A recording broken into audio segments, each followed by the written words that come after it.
Good. Today is November 7th, and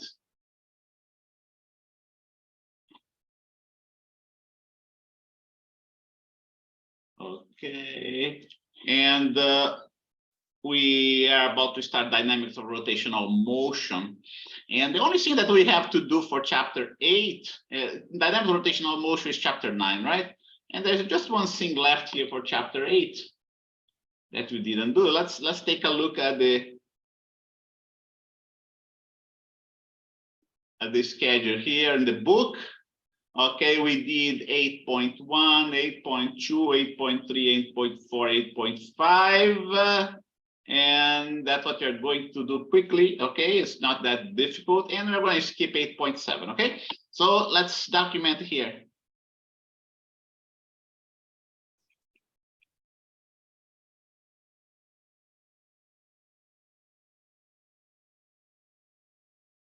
Okay, so today is 11th, 07/22.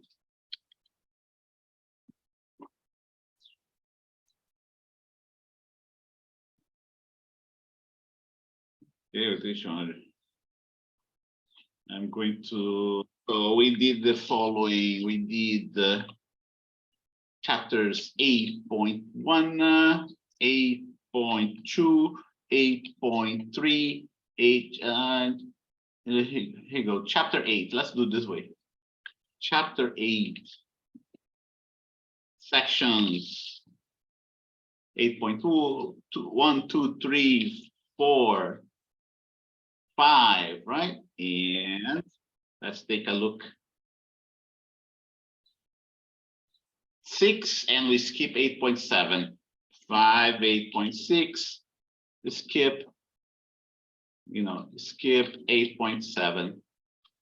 What is section 8.6? Okay. Okay, section 8.6 is about rolling motion. Section 8.6 is rolling motion. Okay, when I give you we're talking about a rigid object. Okay, so what I have to tell you is so far, before, let us see, before chapter 8, okay,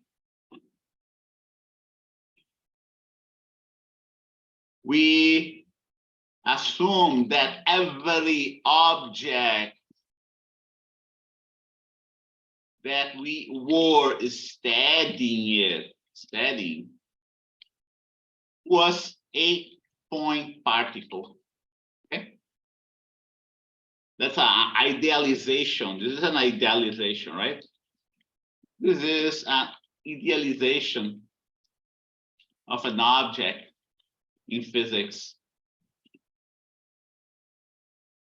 And everything that we did was being applied to point particles. Everything that we did was being applied to point particles. In chapter 8,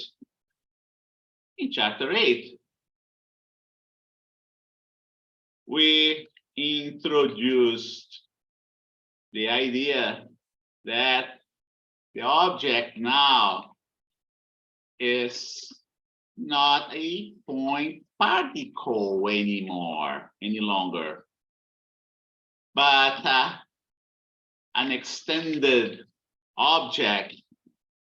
Okay, well, point particles, what are point particles? What's a point particle?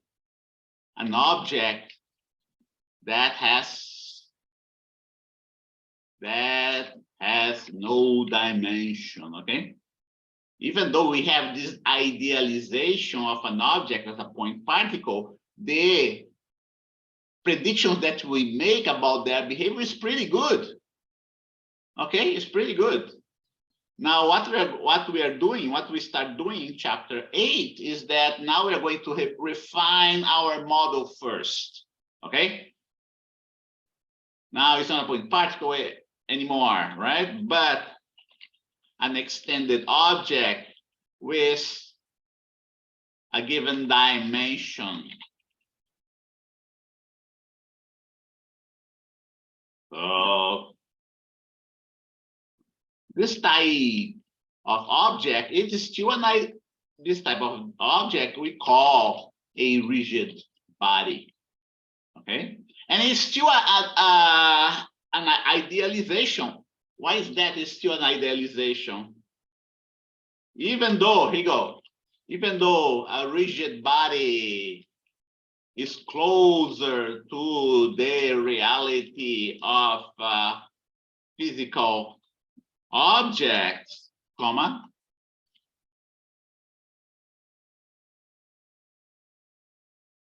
it's still, an idealization, because we assume that the object, does not contract, or let's see, the object is not plastic, right? It's not plastic.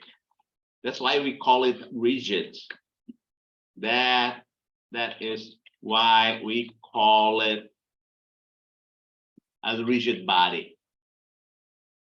Okay, an object that we can, stretch and compress, right? Like a rubber-like object.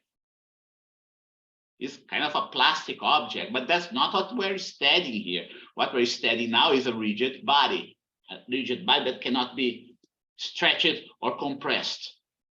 Okay, so a rigid body is one that cannot be stretched, neither compressed. Okay, so the progression, right, is the following, right? First, point particle.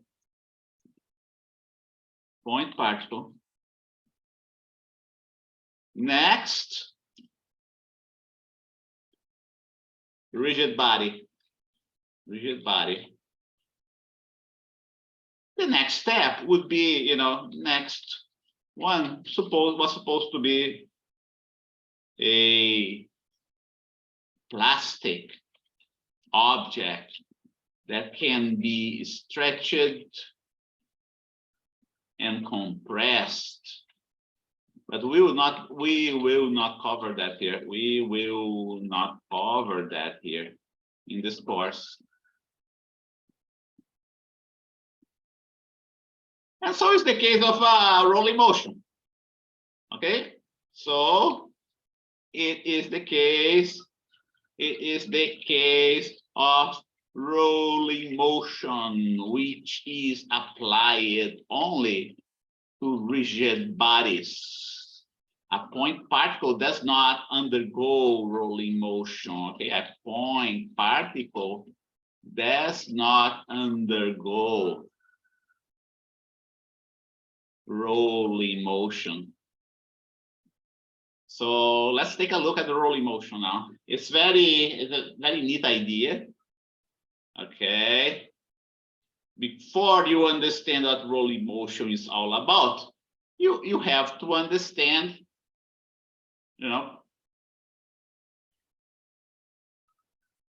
what rolling motion is made of. Okay. A rolling motion is made of just pure translation motion. Consider a wheel of your car, for instance, right? And that would be the equivalent applied to a point particle, right?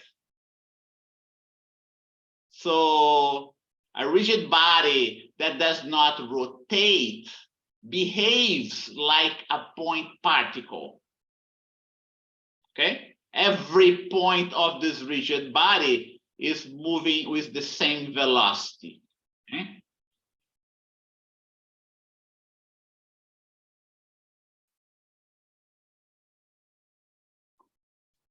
But then you also have pure rotational motion. Okay? You can have a rigid body that's rotating. It has no translational motion whatsoever.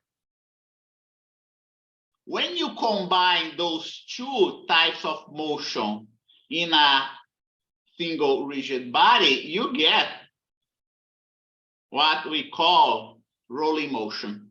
Okay? No C here, right? In the case of pure translational motion, every point in the rigid body has the same velocity vector.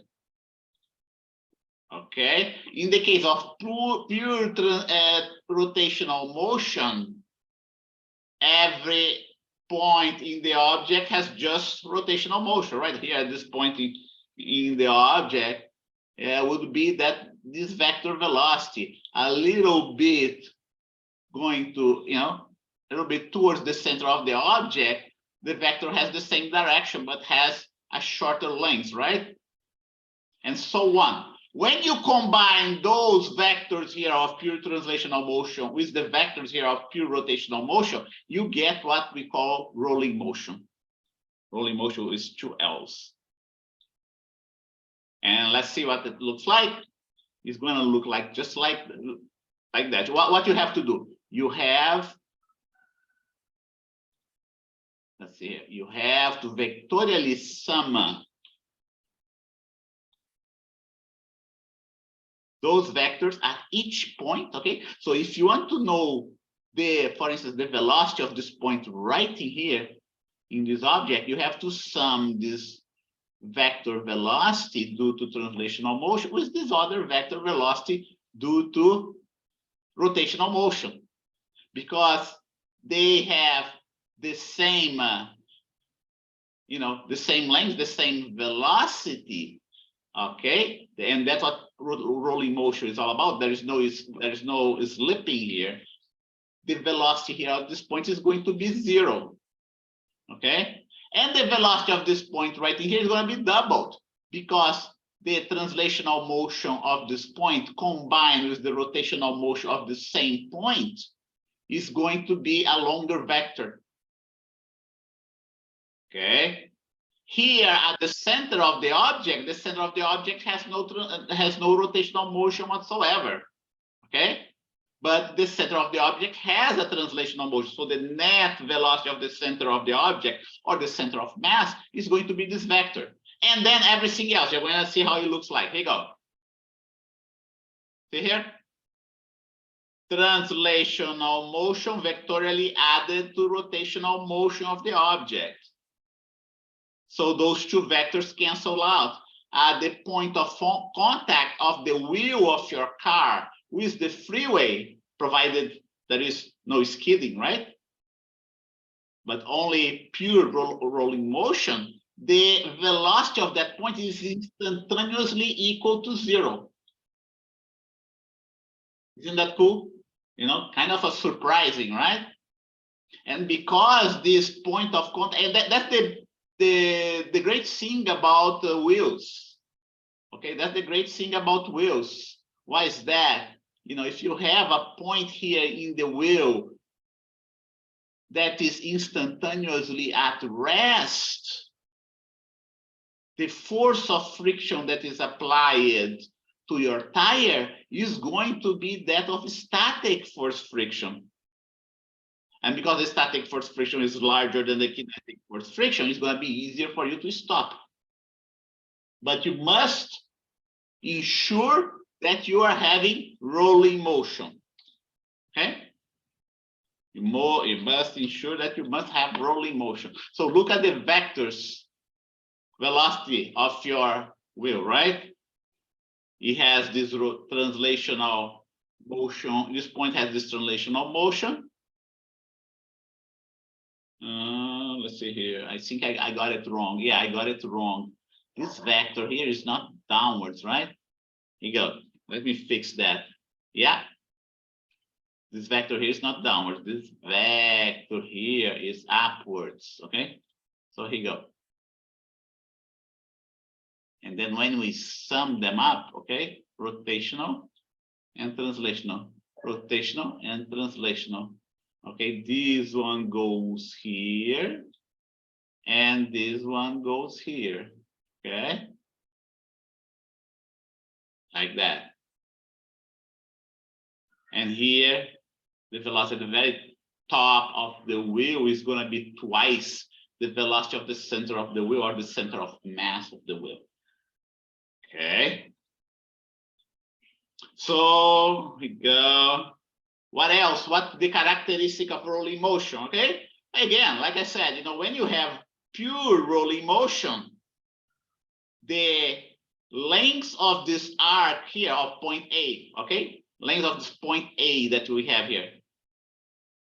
Yeah, this guy again, I gotta fix it, right? You go, fix it, fix it.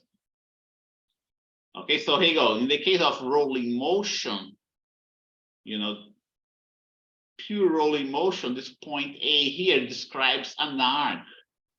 Okay, an arc S. And I'm gonna label it. It's not in scale, okay? So for this reason, it doesn't look like. So the length of this arc, by the way, is going to be the distance that the center of mass of the wheel travels. That's the definition of rolling motion. The length of the arc of the wheel is equal to the translational distance traveled by the center of mass. Okay, definition. Let's go there. So definition, let's go. Definition of rolling motion. Rolling motion. The arc length of a point on the wheel, on the edge of the wheel, is equal to the distance traveled by the center of mass of the wheel. Okay. So S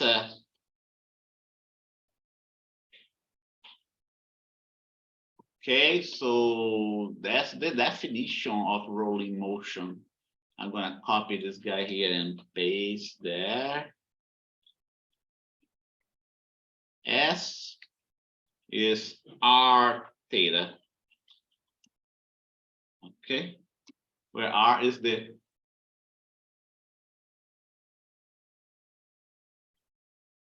okay. If S is greater than that, then it's not rolling motion.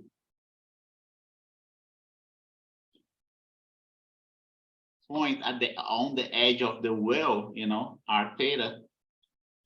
That's the arc length. The arc length is expressed by R theta is equal to the distance S traveled by the center of mass of the wheel. Okay. S greater than R theta is not rolling motion. Is not rolling motion.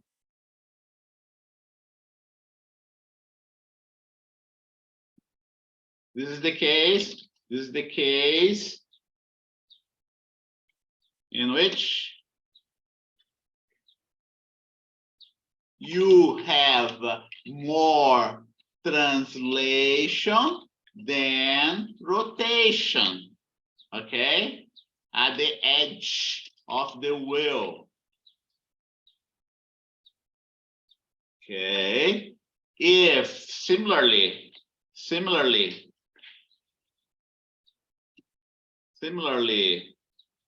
S less than that is not rolling motion either. It's not rolling motion either. This is the case in which you have more rotation at the edge of the wheel, more at the edge of the wheel, than translation of the center of mass, right? Let's take a look there again. Here you go. I'm calling that S. Let me see. And here you go. And instead of calling S, I'm going to call this one here R theta. That's better, okay? So I reserve S just for the translational motion. So we're going to do like that.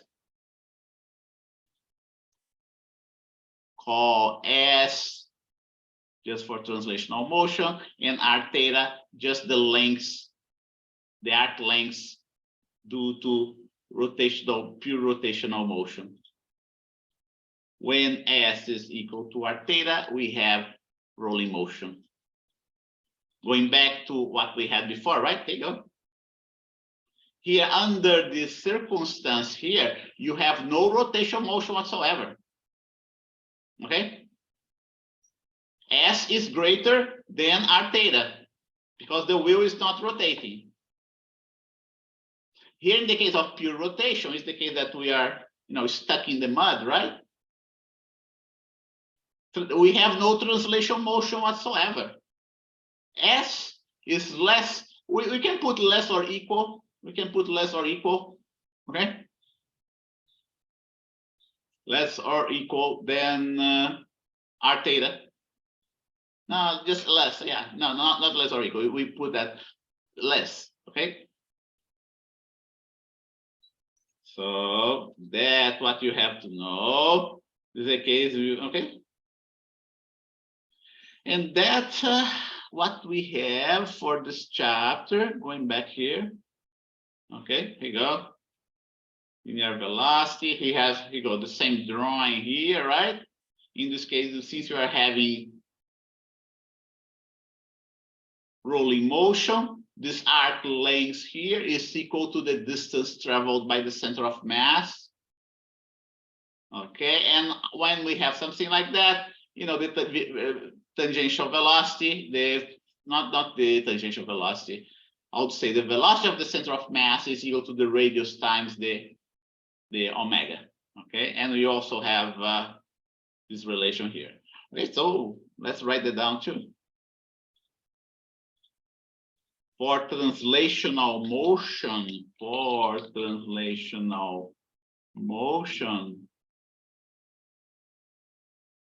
we also have the following relations. Okay, the first one that you saw was what?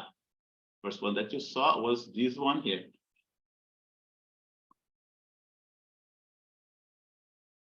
Okay, but for velocity, what happens? All you gotta do here is put the delta S over delta T, right? And when we do delta S over delta T, what ends up happening? R is a constant, right? So it's not changing at all. So you end up having a delta theta, delta T, which is R omega. R omega. We also have and here we call it the velocity of the center of mass. Okay? Velocity of the center of mass. And then when we take the delta V of the center of mass over delta T, we now have an acceleration. Okay.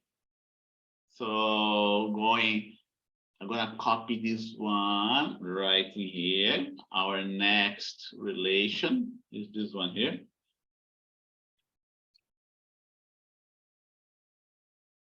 If we take the delta V over delta T here, delta V over the center of mass divided by delta T, something similar happens with my omega, because now my omega is changed, but not the radius. Remember, it's a rigid body. Because it's a rigid body, R is not changing. Okay. And this guy become our alpha, right? And we have this relation also for the acceleration of the center of mass, right?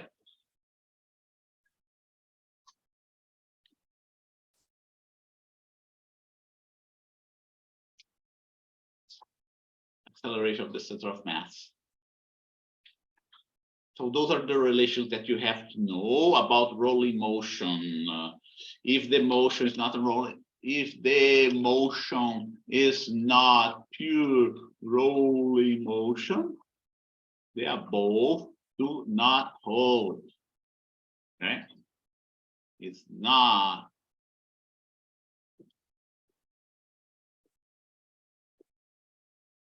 Okay, there you go. And that's what you have to know. Okay, we're going to skip 8.7 and we're going to start talking about chapter 9, 9.1. In this meantime, it's 9:18 now, right? Let's take attendance. So we know everybody is here. 7. Jade, Esquerra, are you there? Here. Thank you. Vanessa Bonilla. Are you there, Vanessa?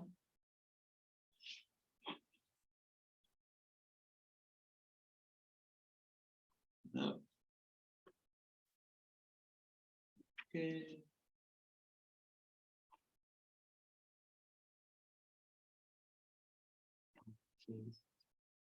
Don't see Vanessa here.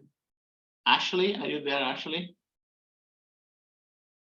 Yes, I'm here. Thank you. Fisher Dawn. I'm here. Next, thank you. Blessing.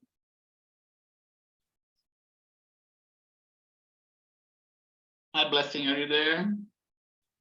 Okay, I'm going to put a star here on Blessing. Janet Garcia.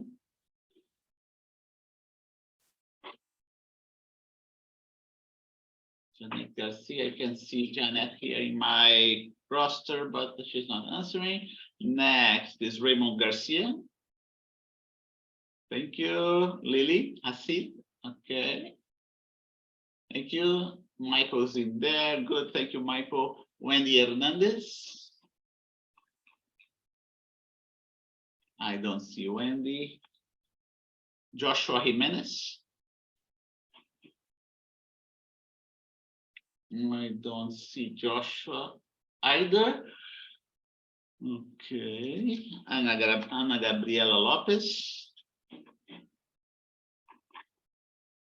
I don't see Anna. Professor, either. I'm here. My mic wasn't Is working. that? Blessing. Blessing, right? Yeah, send me a chat message, please. You're coming very low here for some reason.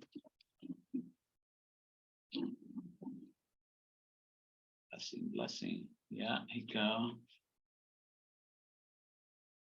Next, Ana Lopez. Let's see, I don't see Ana Lopez here. Basilio Lopez. Okay, thank you, Basilio.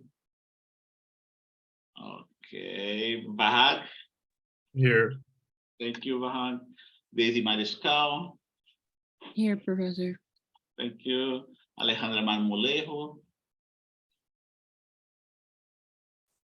I don't see Alejandra. Vanessa Bonilla is here. Vanessa Bonilla, okay. And Alejandra, I don't see Alejandra.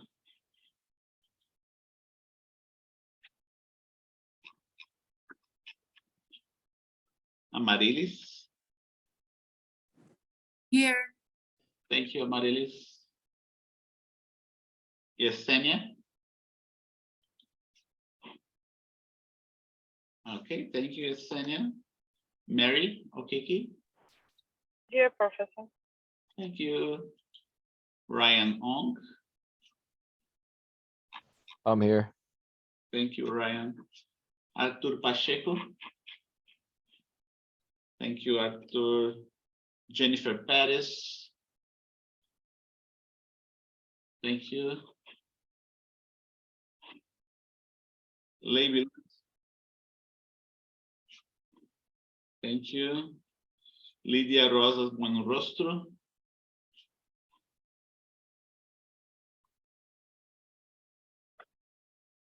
I don't see Lydia. Okay.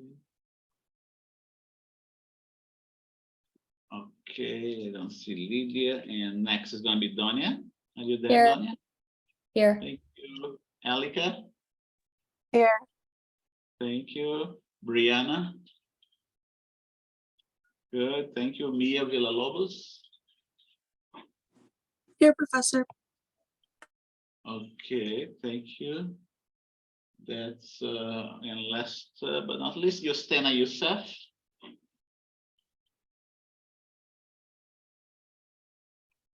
Justena, I see. Okay, good. Now let me see Janet Garcia, right? Okay, thank you, Janet. And we have, according to my, okay, good. 24, let me save that and let us start chapter 9 now. Okay. What you have to know about chapter 9, okay? Chapter 9. Dynamics of a rigid body, right? Rigid body. How does it call? How is it called there in the book? Rotational dynamics. Yeah, let's put rotational dynamics. Rotational dynamics or dynamics of a rigid body. Okay. So what you have to know about, okay, you already know about the following, right? What we introduced before. We introduced about the, let's see, angular counterpart of the following, right? Motion, position, angular counterpart of position, the angular counterpart of displacement, the angular counterpart of velocity. I'm not gonna, the angular counterpart of acceleration. Did we stop here? Yeah, we stop it here, right? If you go back to our table, here you go, we stop it here. But there's more to it. It's not just position, displacement, average velocity, instantaneous velocity, average acceleration, instantaneous acceleration. We also have the angular counterpart. In addition to the above,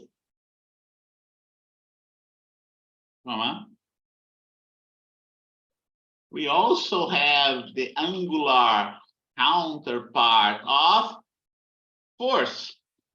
Okay, we have that. And the angular counterpart of a force has a name. We call it torque. Okay, we call it the torque. So let's define what torque is. Let us define what torque is. Okay, so torque is, I like to call torque an angular force. Angular force, right? That's what I like to call the torque. Let me copy my table here. Here we go. And then we can keep on going on as new angular quantities show up, okay? Now I have to put one more. Force, okay? Force. I put that as being F.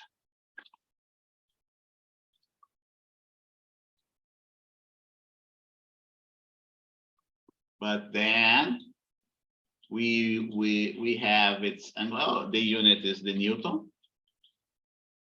And then what is the definition of the angular force? Okay, Well, the angular force depends not only on the force, but it depends on something else too. Okay. When you have a rigid body, okay, let me get that. Here you go. A rigid body right in here. You see that? We have this hinge, a door. A very good way of illustrate the torque is by considering a door. Okay. If you want to open a door easily, what you're going to do, you're going to apply a force that's perpendicular to this object, okay? The door itself. The force here is perpendicular to the vector that connects the point of the rotation to the point of application of the force. Okay? You don't want to apply the force here, because if you apply the force here in the middle, you have to exert a very large force to make the door open, right? So it's easier to open the door if you apply the force here than to open the door if you apply the force here. What does it mean in terms of torque? It means that the torque here is greater than the torque here. Okay? And ends up being a very useful quantity. Similarly, you want the angle between the point of application of the force and the axis of rotation, the angle between the vector, right, that connects the point of application of the force and the axis of rotation, to be 90 degrees. Because if you apply, even if you apply the force here at this spot, but at this angle, the torque is going to be small. It's going to be difficult for you to open the door. Okay? So in my illustration, let's see if I have my own illustration here. Okay, let's see here. Yeah, I don't have a good illustration. Let's see here. Yeah, I'll have to come up with a better illustration. Okay.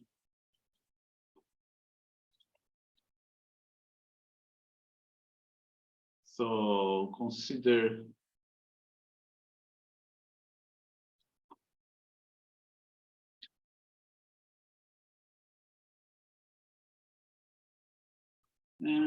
let's see here. I don't want that. Okay, I'm going to do like that. Here you go.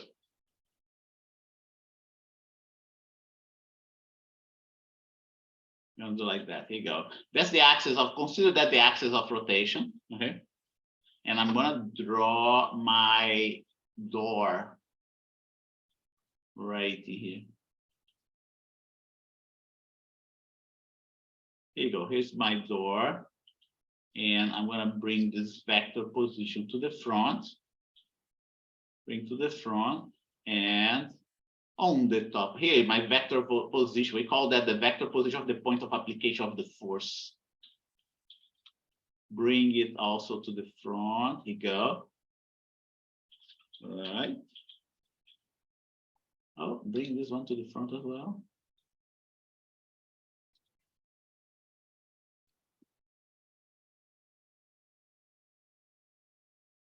Here you go. If the force is applied here, it's going to be easier for you to open this door, right?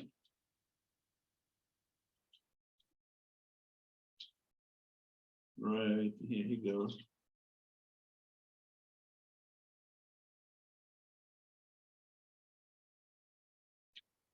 I'm going to put the same color. Here you go. That's the easiest way of opening the door. Applying the force at the edge of the rigid body in the largest possible distance from the point of rotation at an angle of 90 degrees. Okay, the 90 degrees is the angle between this vector here, the vector which is the point of application of the force. Okay, now if you put the force somewhere in between the edge, the torque is going to be smaller. Okay. Similarly, if instead of applying a force at an angle of 90 degrees, you decide to use a different angle, the torque is going to be smaller as well, even though you kept the same magnitude of the force. Okay. So how do we define the torque? How do we define the torque? Okay, here you go. Definition of torque. Okay, here is in words, right? Magnitude of the force times lever arm. He calls it lever arm. He calls that a lever arm. Okay. So let's go get it here. How is the angular force defined? Okay. No, it's not what I want.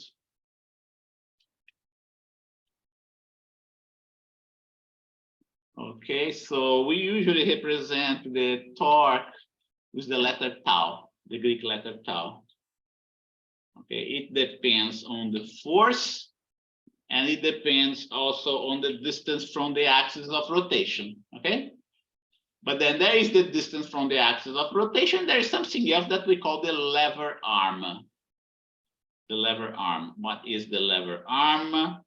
Okay, the lever arm is the sine of the angle between the distance times the sine of the angle between the force and the vector position. Okay, so here we go.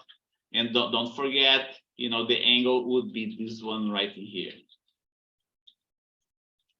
And let's not forget it's the sine, or you can also think in terms of the component of the force that's perpendicular to the vector position. Okay, two different ways of defining the same thing.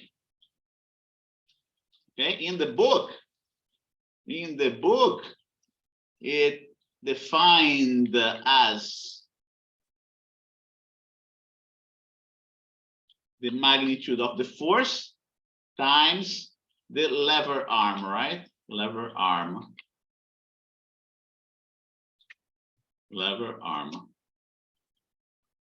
But you can also define that in a different way. Another way to define, okay? The lever arm, by the way,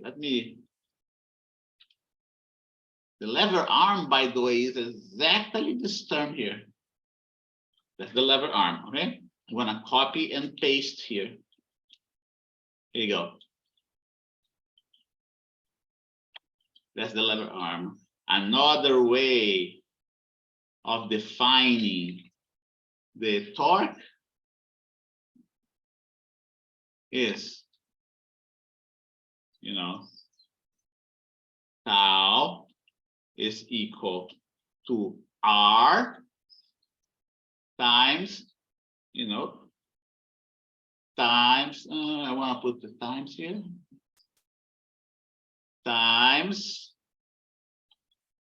the force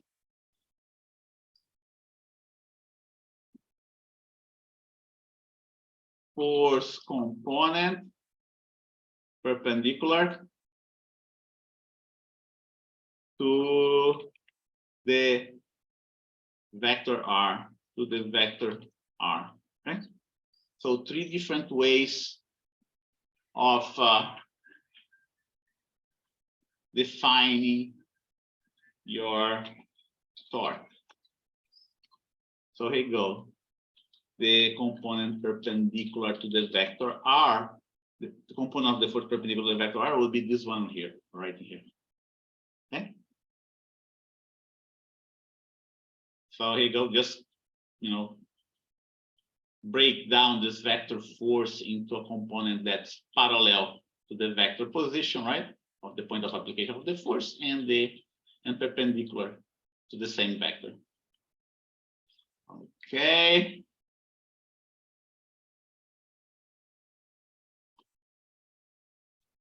So that's what we have here. Let's do a quick, oh, by the way, there's one more thing, right?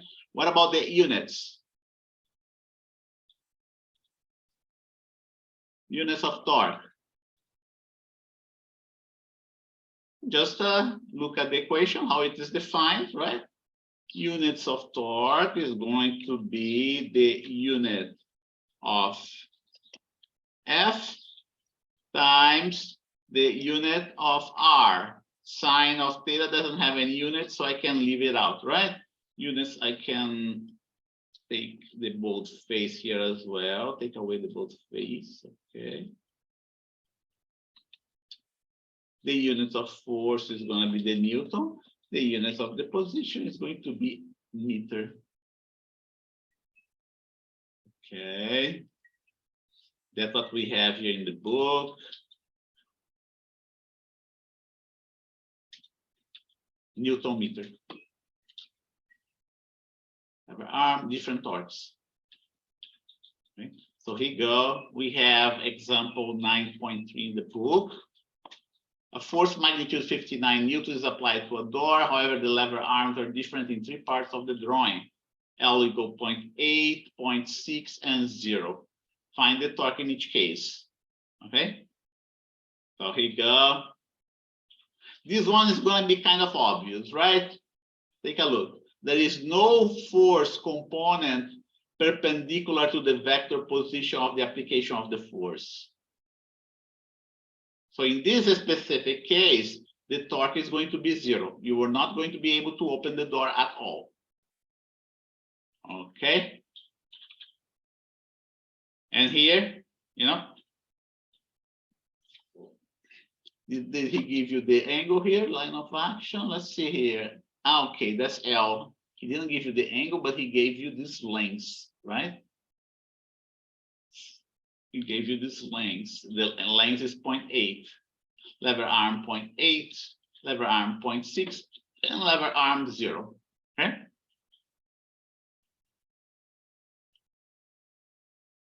So what do we do? You multiply 55 by 0.8 for the first answer, 55 by 0.6 for the second answer, and 55 by 0 for the third answer. That's what you get. Okay.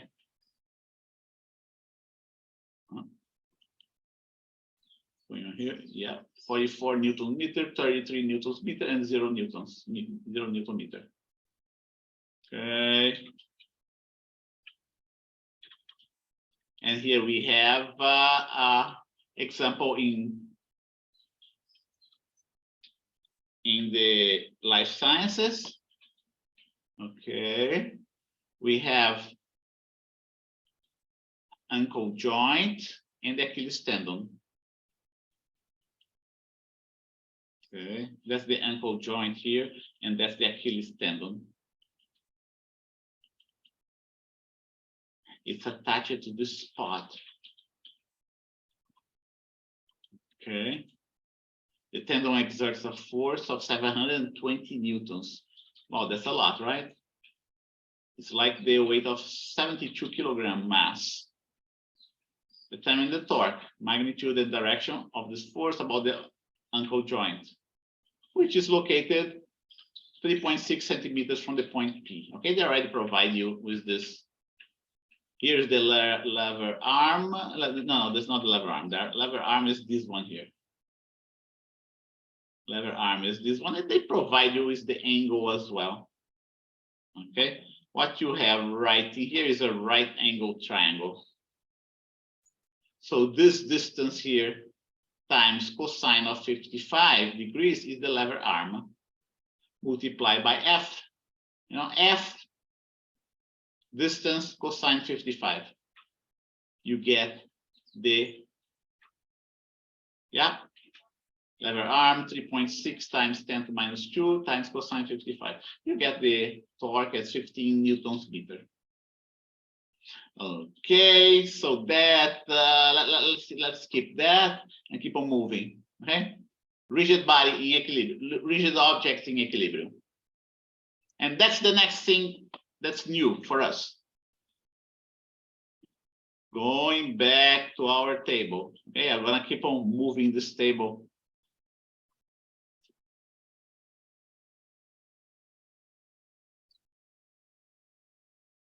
I have to write down also my torque, the equation for my torque, right?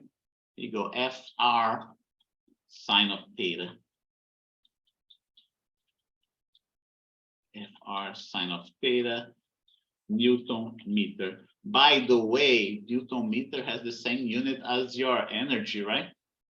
But you don't put it joules here, okay? We don't write down joules here to distinguish it from the units for energy and work.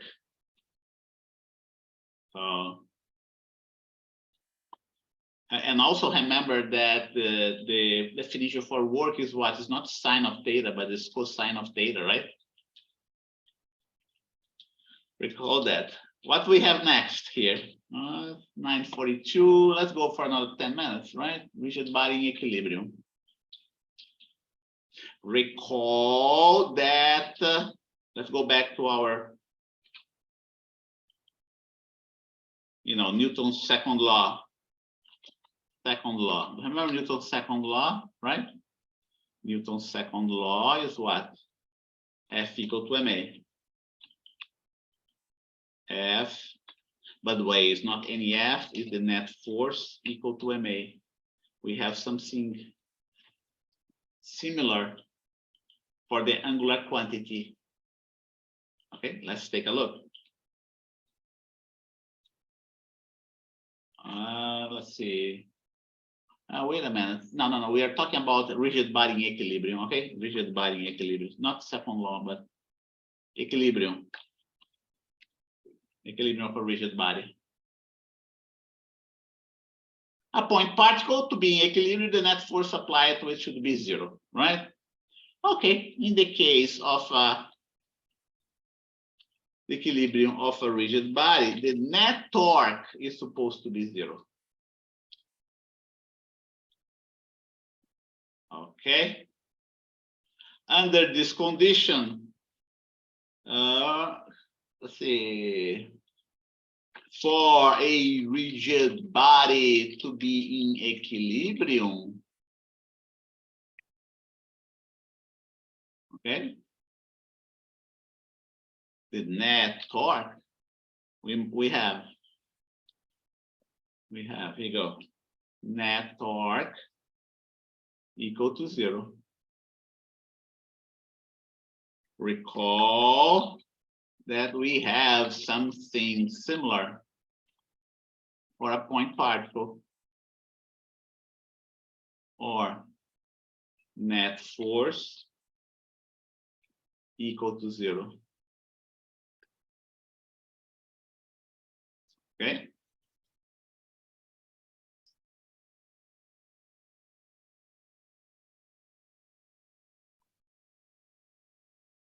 Okay. A rigid body is in equilibrium, but there is more to it.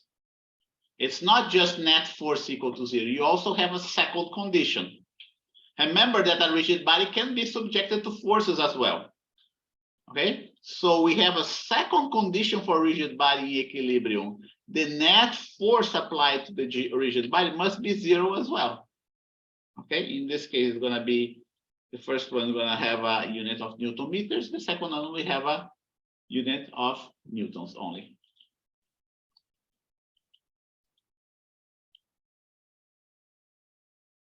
Like that.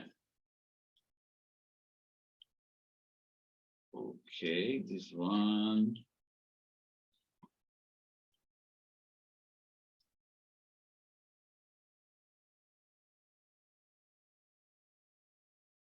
And there is a bunch of problems that we can solve to ensure that a rigid body is in equilibrium. What are the practical applications of those? Okay, some of the practical applications. Let's see, for a rigid body to be in equilibrium, we must have two conditions must be satisfied. Two conditions must be satisfied. Not only the net torque is supposed to be equal to 0, but the net force also applied to the object, to the rigid body, must be equal to 0. Recall that we have something similar for a point particle, okay? Just happens that we do not have a torque applied to the point particle because a point particle has no dimension whatsoever. We do not have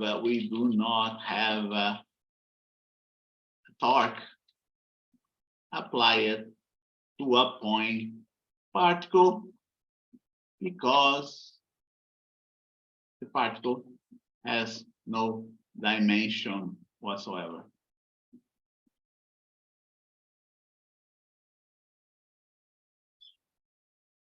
Okay. So we have this strategy. When I talk about net force, I'm talking about both the X and Y components of the net force. Okay, so let's put here in terms of vectors, right? I'll put that back. Yeah, here you go. Let's put that in terms of vectors. We have X and Y here too, should be vector as well.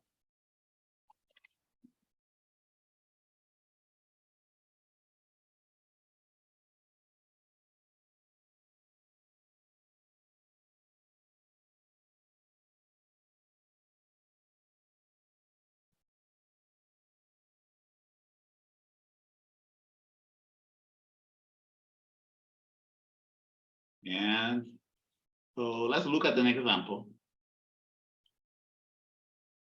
Okay, so here you go. We have this situation. Let me zoom out. Those ideas always become more clear when we start applying to problems. Okay, here what we have a rigid plank. It doesn't flex. Remember, whose weight is 530 newtons, is pointed at the right end of a diving board with a length 3.9 meters. The board has a negligible weight and is bolted down to the left end, right in here, while being supported 1.4 meters away by a fulcrum. So here you go, 1.4 meters away, right in here, this distance. As figure, find forces F1 and F2 that the bolt and the fulcrum respectively exert on the board. Okay, let's do that. I'm gonna go to my, I'm gonna use this thing here, this drawing. Okay, we have the following situation.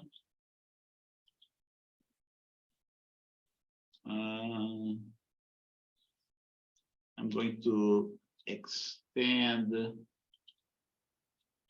Here's the board. All right. And the board has negligible weight, so you can neglect that. The force is being applied, which is the weight of the woman, right? Is being applied. This is a pin. That's not an axis of rotation. Okay. So I'm gonna take this one out.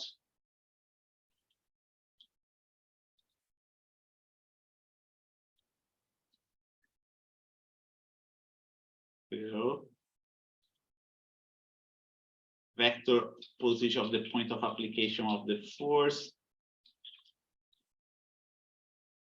Let me make it a little bit thicker.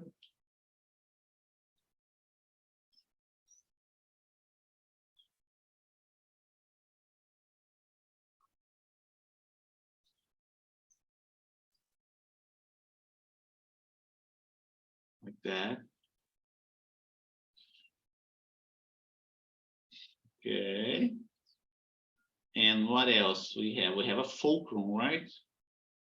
Let's draw the fulcrum there as well. Here you go. Here's my fulcrum.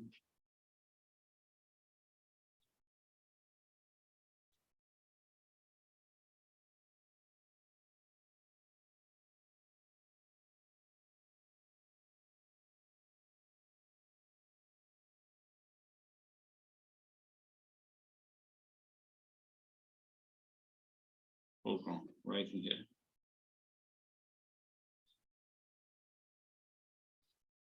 And I'm going to draw the woman as though it is a little rectangle. Here you go.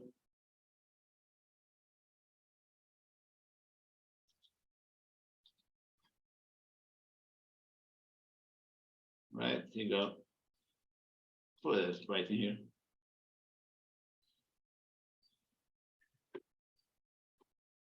So we have a force here, and we must also have another force here. Here, the fulcrum. The fulcrum is preventing the plank to move downwards. Okay, I should not know what's the force of the fulcrum itself. And I'm going to call this force here N1.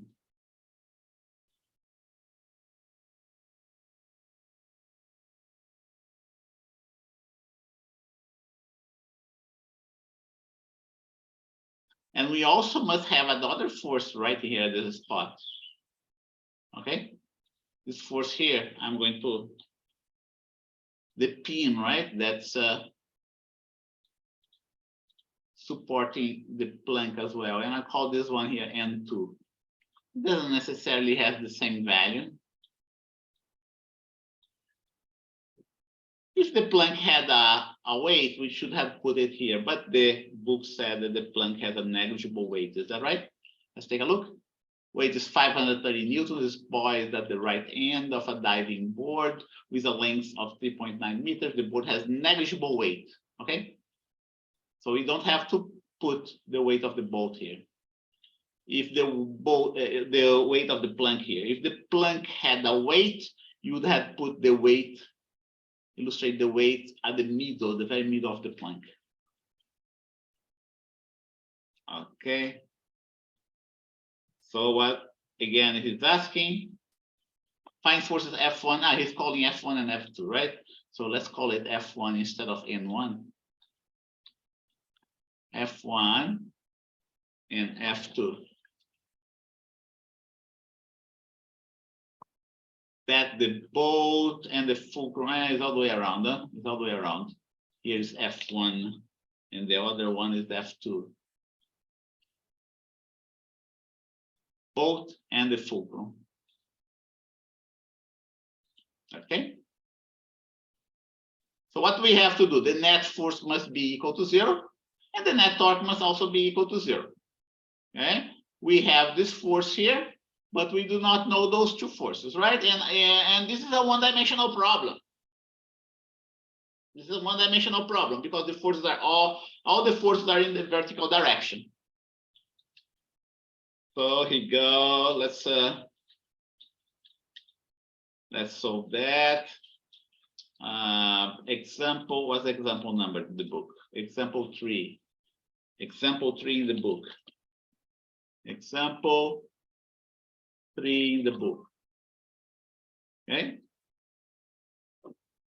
Net force is equal to 0. Net torque is equal to 0. Net. Let's start with the net force. That's easier to solve. Net force is equal to 0. Net torque is equal to 0. Okay, so net force is going to be the weight of the woman. By the way, the weight of the woman, force F, right, is downwards. So consequently, we must have here a negative number, right? And then we have force F1 plus force F2. Okay, this value here, we know what it is. It's just given in your problem. What we do not know are those two values, F1 and F2, right? I'm going to simplify this equation.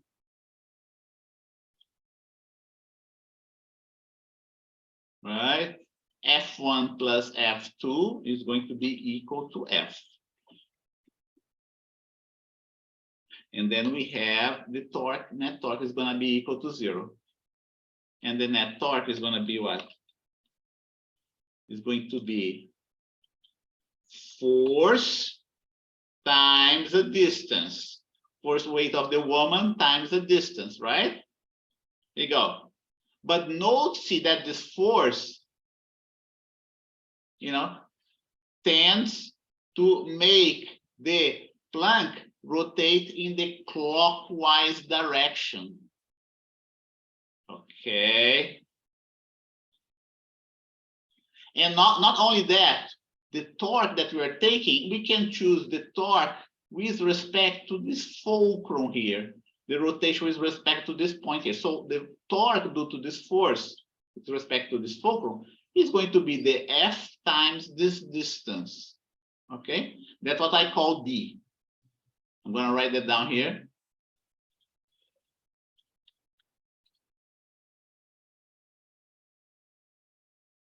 D.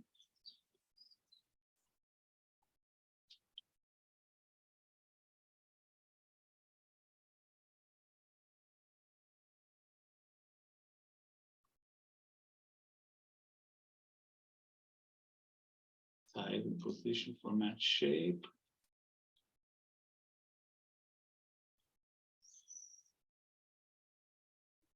I'm going to put a different color.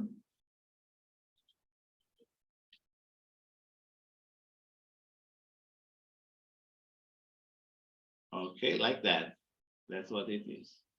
And then we have the torque of F2 with respect to this point here, which is going to be 0, by the way, right?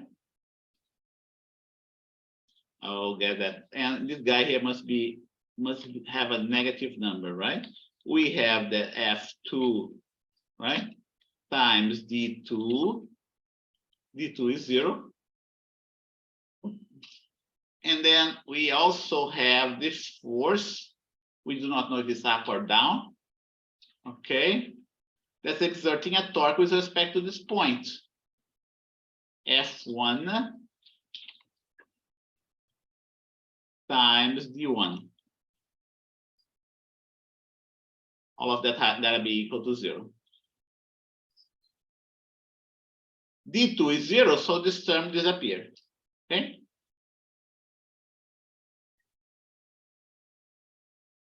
And we know D1. What we do not know is F1, right? Now we have this equation here that allows us to solve for F1. Do we know D1? We know D1, right? D1 is this distance here. Let's see here. I'm gonna put it.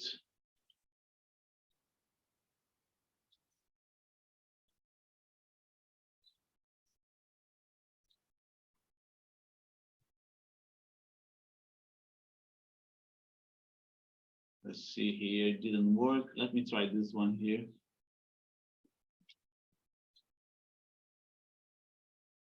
D1.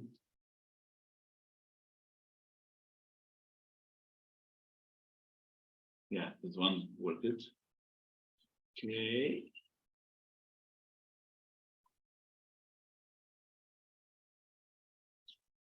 Gonna be red. No, I don't want a red. I want black. Yeah, let's put black. This one's gonna be black as well. Right? And let's put this F1 black too. Keep it consistent. Okay. So now what's D1? D1 is given, right? Being supported, the board has negative weight and is bolted down to the left end while being supported by the fulcrum. Okay, the board is 3.9 meters. So D1 here is going to be 1.4.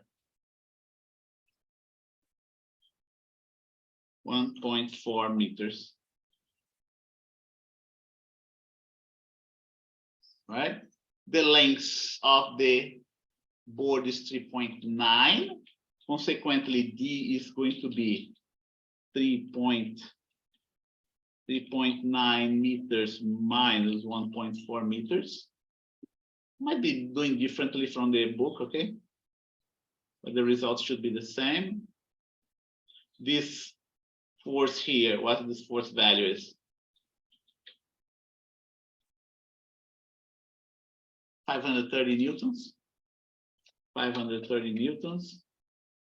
And then we can solve this equation is going to be what?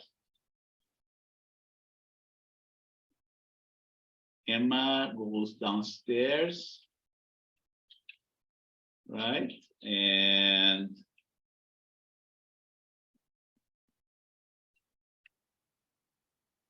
$530, 3.9, 2.5 meters.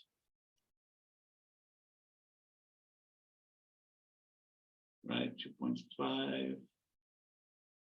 0.9, 3.9. Okay, so that's what I'm getting here. Then we can come up with our, we don't have a zero here, right? Let's do our math in Excel. And then we can, let's finish this problem. Let's finish this example, and then we can go back to, can start our break. Here you go. 530 times 2.5 divided by 1.4. I'm getting 946 newtons. Let's see if I, that doesn't sound right, but let's see if that's what the book got, okay? Let's see if that's what the book said there. Let's see, blah, blah, blah, blah, blah. Okay, yeah, 950. I got 946. Yeah, I got 946. He rounded it up because of the significant digits. Okay. It's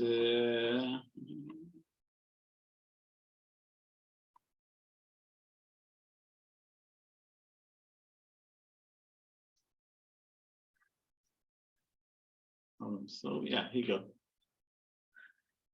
And then we can get F2 as well from the other equation.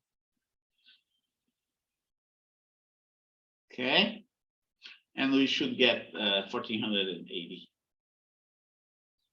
Okay, so that's how we solve this type of problem. And it's 10:05 right now. Do you have any questions? So let's go for a break. Break from 10:05 to 10:20 a.m. Okay, I see you in 15 minutes.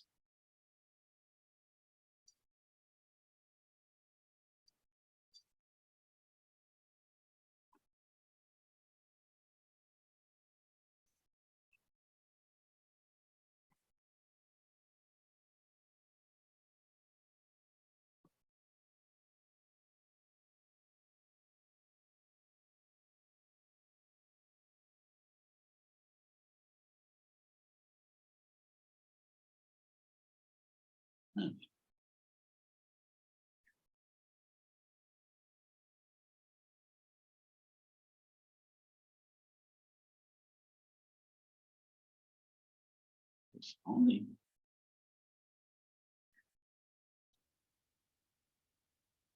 Well,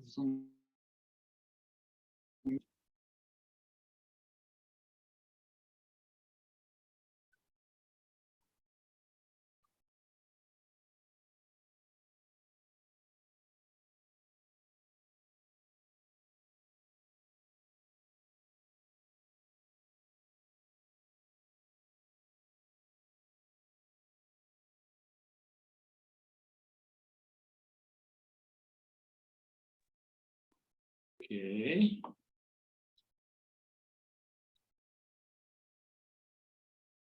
Recording. Here you go. Newton's second law for rotational motion about a fixed axis. Okay. Okay. So how do we find Newton's second law for rotational motion? Okay. Well, we do the following. We first consider the case of a point particle undergoing a rotational motion. That's what we do. Okay. Okay, to find out Newton's second law for rotational motion, find out Newton's second law for rotational motion, we first apply it to a point particle undergoing rotation. Okay? And that's exactly what the book did, which is the case of the airplane that we saw before, right? That's undergoing rotation here. Okay. And then you also had a propulsion force here, F sub t. F sub t stands for the tangential force. Okay. According to Newton's law, this tangential force is producing an acceleration given by the mass of the airplane times the tangential acceleration. Okay. So let's do that. Consider, the situation goes like that. To find out, we first apply it to a point part undergoing rotation, right? Consider a mass M undergoing, moving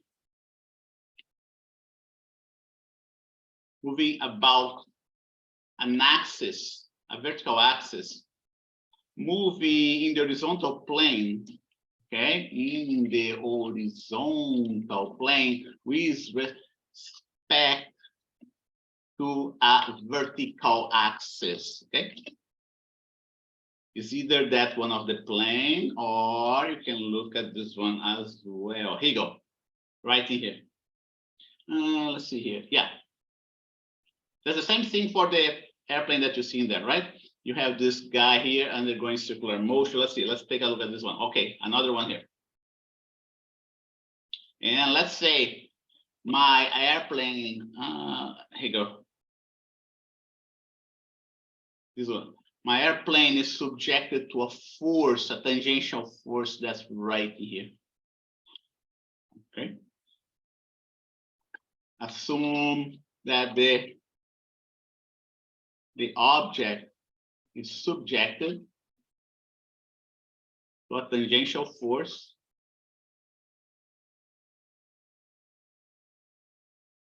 according to Newton's second law. We have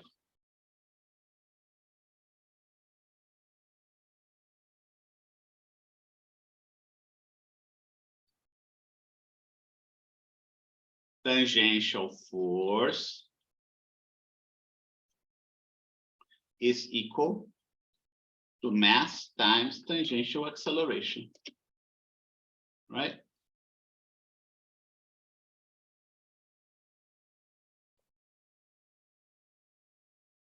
But in the case of the airplane, not only you also have this tangential force, but you can also write down in terms of a torque that this force is applying, okay?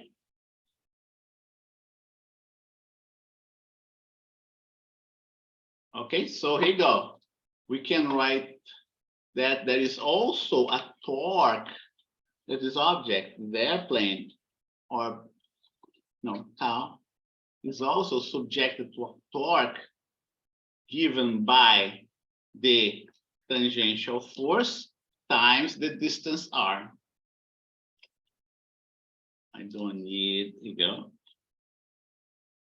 Which, by the way, we here write that as being mass times tangential acceleration. Okay, that's the torque applied to the object right in here.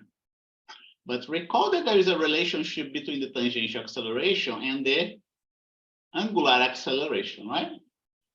But the tangential acceleration can be also here written in terms of the angular acceleration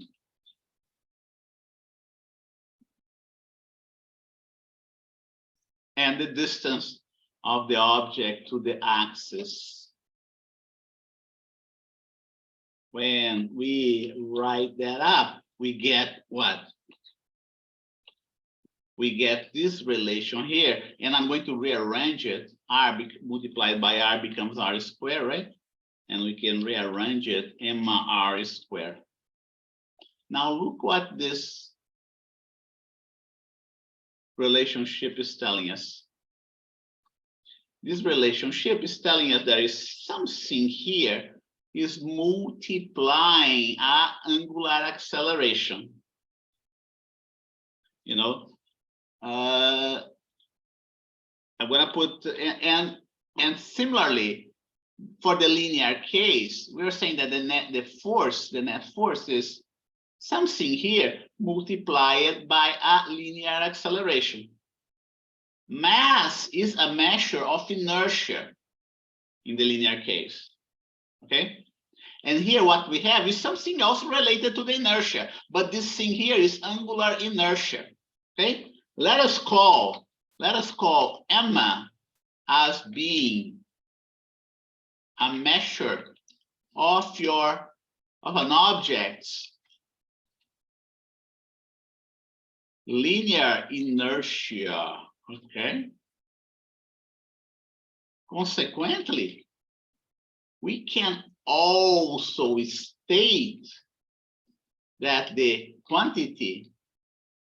above quantity, mr squared, okay, is a measure of a rigid body angular inertia. Okay, angular inertia. If this angular inertia has a name, this angular inertia has a name. We call it moment of inertia, and abbreviate by the letter I. Okay. For a point particle, for a point particle undergoing circular motion similar to that of a rigid body, and by similar I mean the distance from the axis of rotation doesn't change. The distance, its distance to the axis of rotation cannot change. Okay.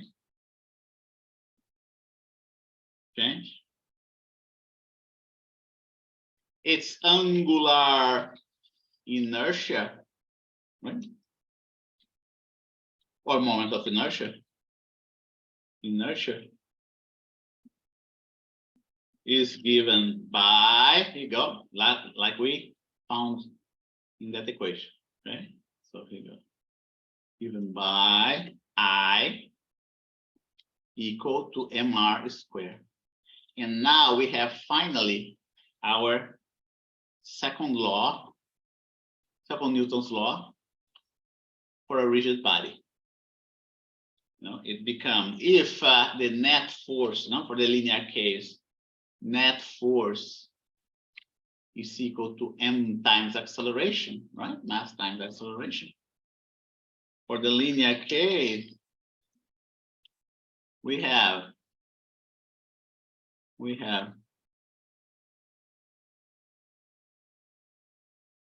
for the rotational case, we have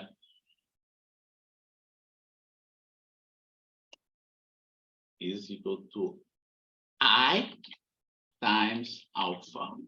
It's possible to where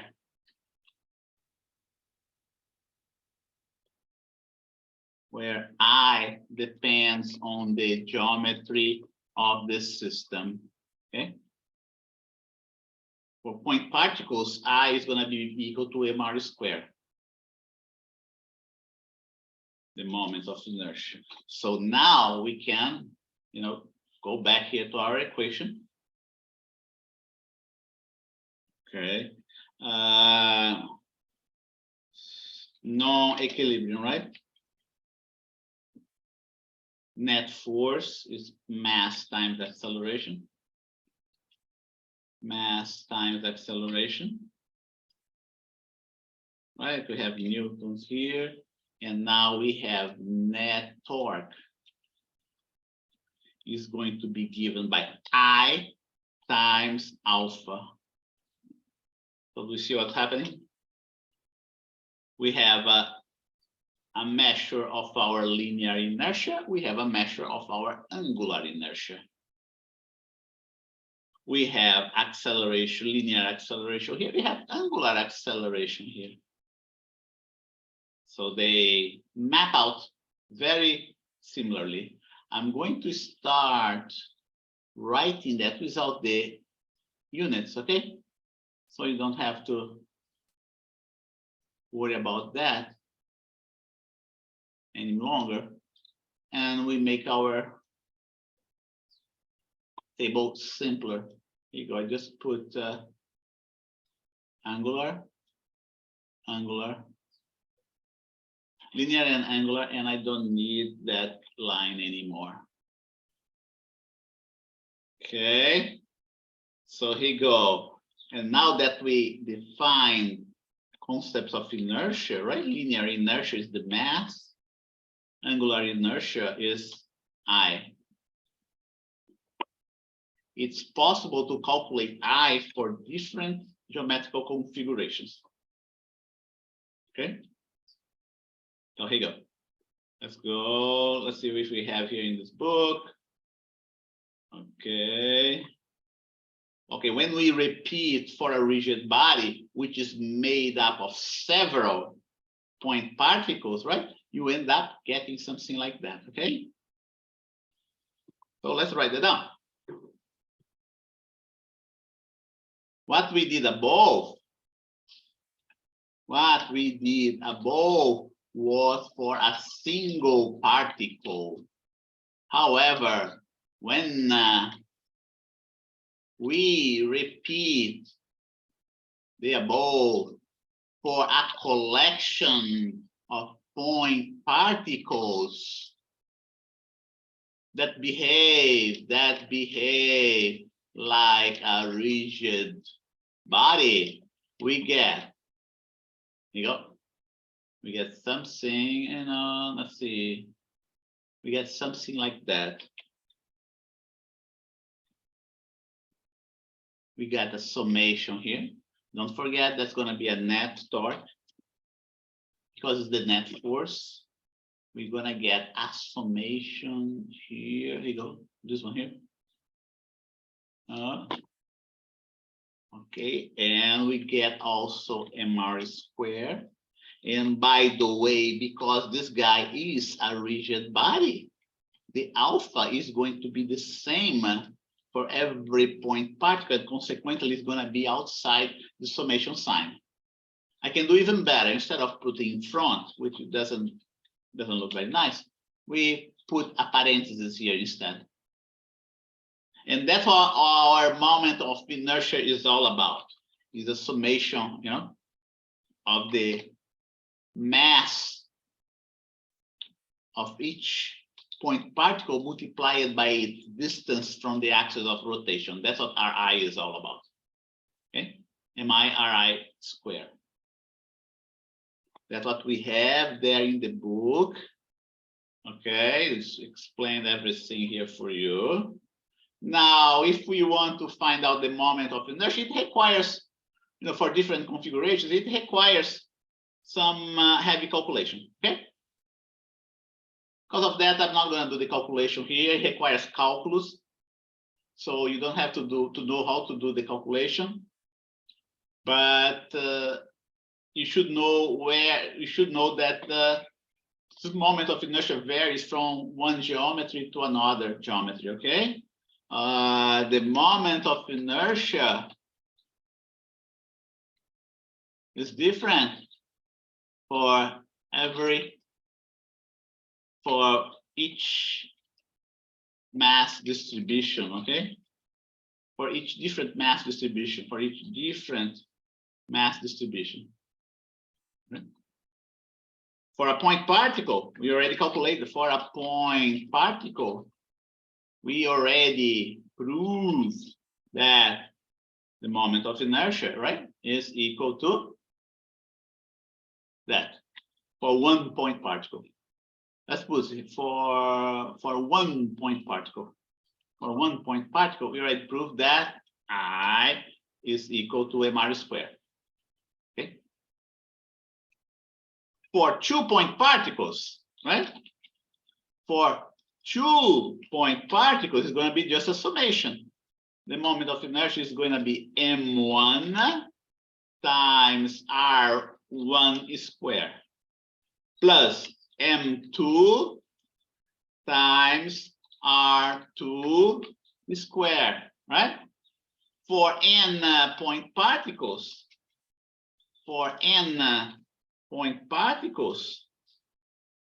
again, they behave like a rigid body. We have, here you go. We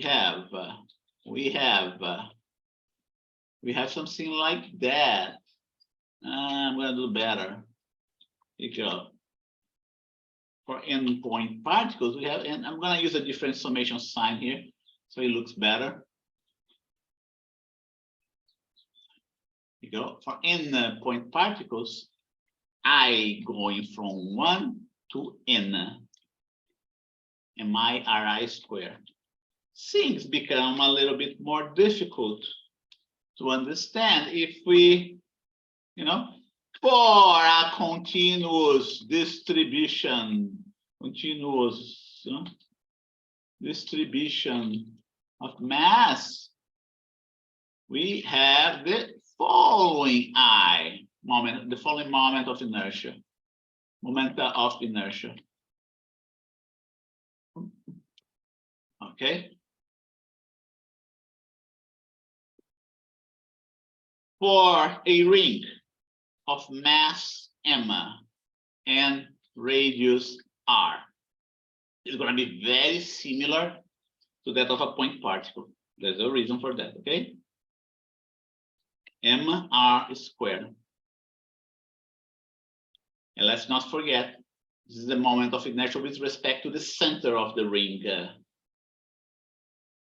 This is the moment of inertia. This is the moment of inertia with respect to the center of the ring. The moment of inertia changes from one point to another. Not inertial, is it inertia?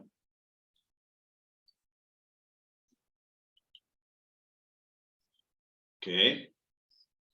For a thin hollow disk, hollow cylinder, for a hollow cylinder of radius r, let's put thin wallet for a tube, right? For a tube of negligible thickness, okay? Negligible thickness. For a tube of mass having mass m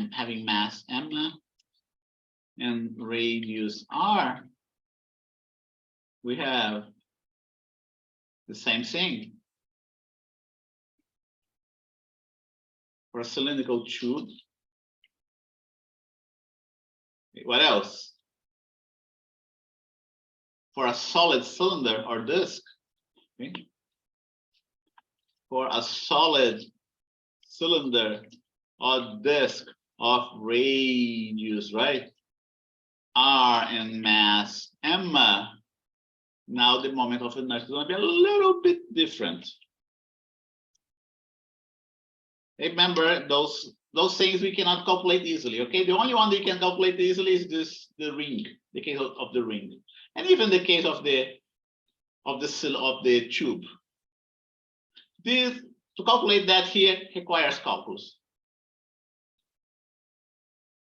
Okay, what about thin rod with axis perpendicular to the rod and passing through the center? Okay, for a thin rod with axis perpendicular to the rod and passing through its center of mass, I is going to be what? 1 divided by 12. Yeah. You don't have to memorize that, right? But you have to know where to look for it whenever you're doing the exam. For a seam rod,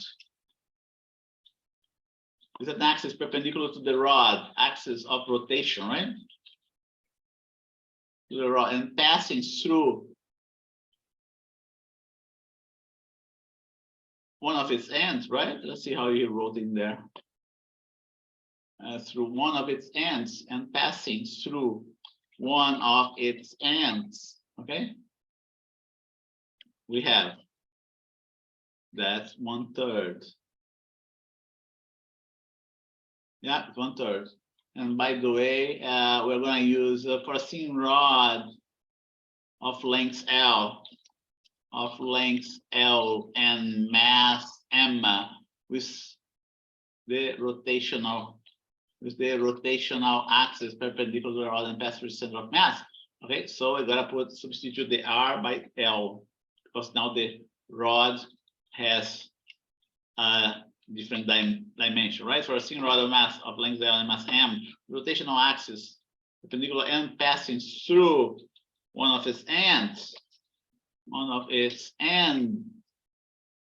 you know, it's going to be 1/3 ml square. What else? Oh, we have a solid sphere. Okay. Solid sphere, for a solid sphere of radius R and mass M passing through the center of mass, of the sphere, right? 2/5 mr square. 2/5 mr square. And so on, right? Yeah, they did for an axis tangent to the surface as well. And then we have this seam-walled spherical shell, okay? And so on, etc. See table, you know, 9.1 in the book, etc. See table, what's that? 9.1? 9.1 in the book. Okay.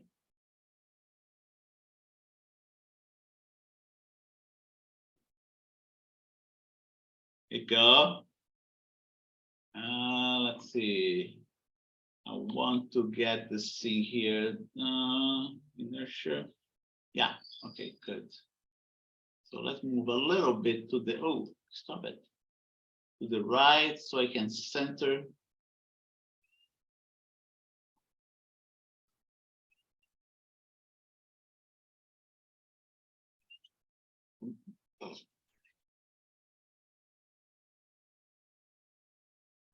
Okay.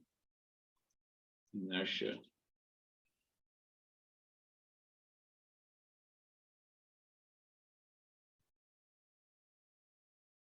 Inertia. Okay.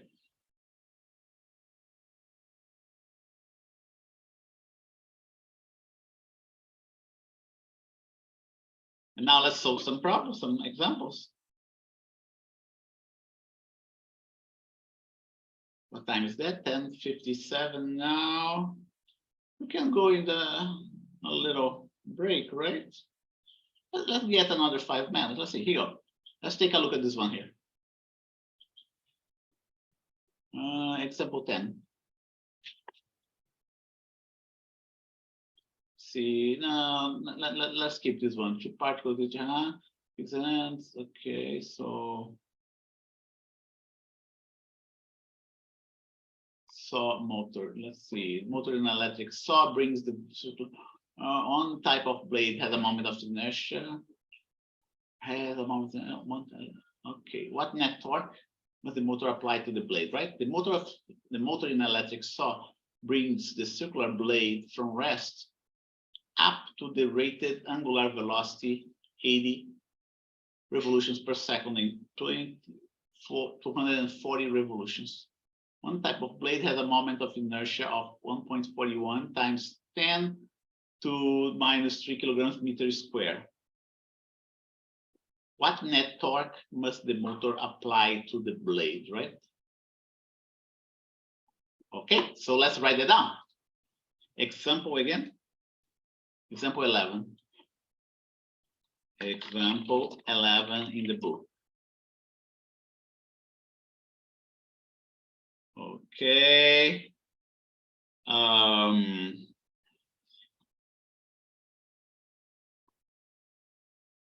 Circular blade, right? Circular blade from rest to omega after how many rotations? After a delta theta rotation, 240 revolutions after a delta theta rotation, which is 240 evolutions. That's going to be symbol here. Here's going to be symbol as well, right? What else? One type of blade. Okay, circular blade of moment of inertia I accelerates from rest to omega after delta theta rotations. Okay, after delta theta displacement, let's put it this way. He has the numbers there. I'm just formulating the problem, the most generic problem, okay? One type of blade has a moment of what net torque must the motor apply to the blade? What net torque must the motor apply to the blade? Okay. Think about that solution. Right, here we go. Net torque, we're going to use Newton's second law for rotational motion. So here you go. Don't forget this. Net torque is what? I times alpha, right?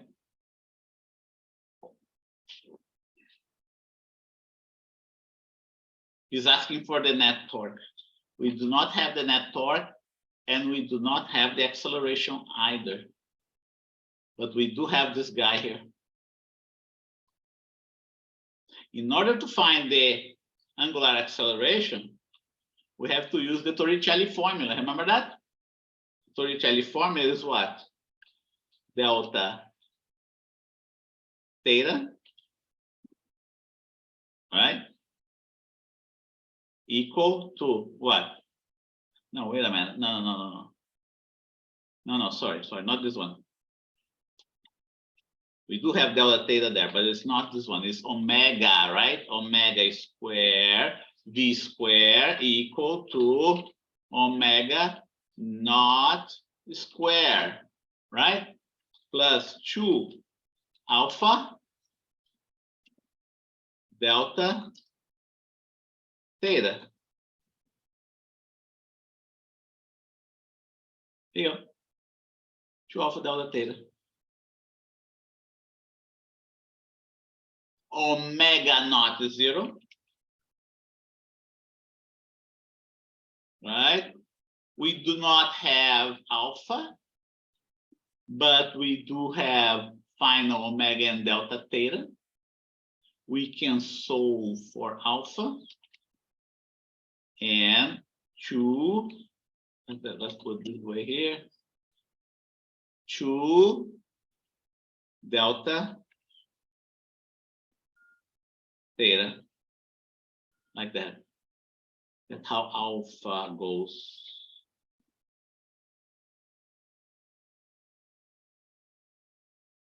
Okay. And now We can solve for the net torque.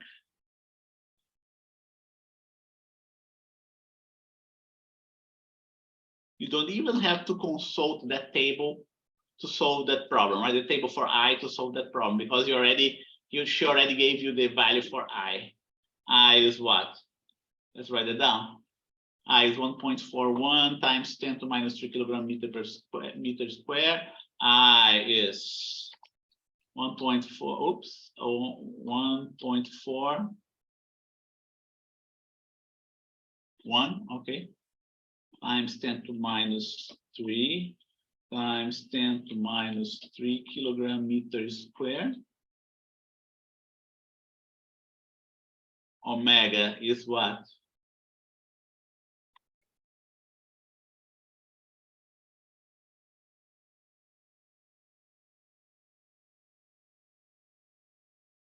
Omega is 80 revolutions per second.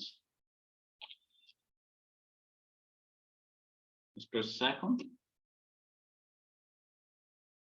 Delta theta is, I'm going to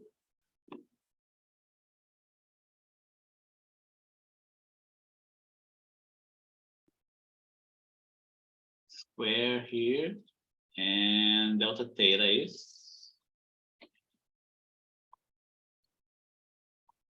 equal to 240 revolutions. 240 revolutions. Go. We can substitute everything here in our equation. Let's see if the numbers match. Right? It's going to be 1.41 e to minus 3. Omega square should be 80 times 2 pi, right? 2 pi times 280. Okay, we already did that. It's revolutions per second. That should be squared. And then we divide by 2 times delta theta. That's 240 times 2 pi. Let's see if we got it right.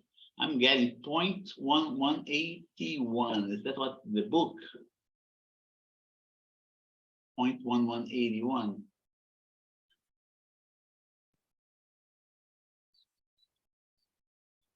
I cannot see the answer here because it's hidden. Huh, it's strange. Check, let's see. Am I in the right?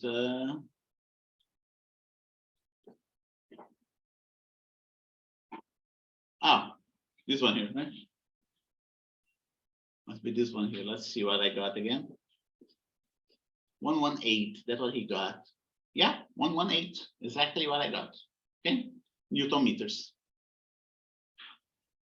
Step 1, okay, and that's what we have for this section, and this 1106. Let's have our break. Any questions about that? Am I missing anything from you folks? Oh, here's the table, right? Here's the table. You know, linear, angular, angular, linear, angular, linear. The cause of acceleration, or let's say the force, right? I will call that force, angular force, linear force. Inertia, mass in the linear case, moment of inertia in the rotational case. F equal to ma, net force equal F equal to ma. Net torque is I times alpha. Oh, we're gonna get to work. We didn't derive that yet. We didn't derive that yet either. Okay, but those are the analogies. They go side by side. The linear case, the angular case goes side by side with the linear case, provided you define the terms properly. Okay, so here we go. We also, let's see. Yeah, so let's go for our break.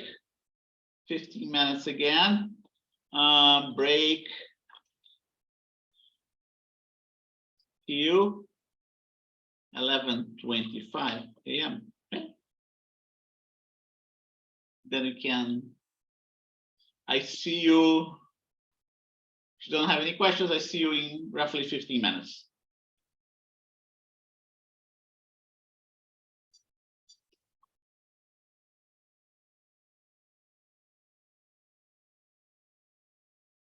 By the way, I forgot to tell you, there is, I posted the problems, the homework. Let's see, for chapters, which chapters, 8 and 9, right? Let's take a look. Going back here, let's see. Oh yeah, 8 and 9. Linear momentum and rotational kinematics. I'm gonna start posting the homework for chapter 9 as well, since we're covering that. Please do December 14th. I see you shortly.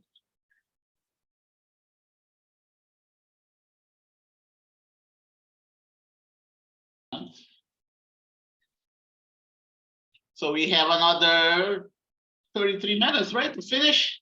And what I'm gonna do that now, you must already be convinced how the linear quantities transform towards the angular quantities, right? So it's possible to prove that, all of that to prove mathematically. Okay, so what's gonna be next now? I prove, remember, I proved that, right? And I proved that, It's just actually, this one is just a matter of definition. People come up with this definition of torque, and then here is a kind of a law.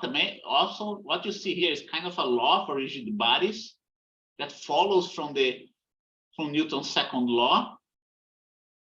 And this one here follows from Newton's second law as well. So what do you have after that? Let's take a look at the book. Okay. So here you go. We did Newton's second law for rotational motion. And what's next? We're going to follow the same script that we did for linear quantities.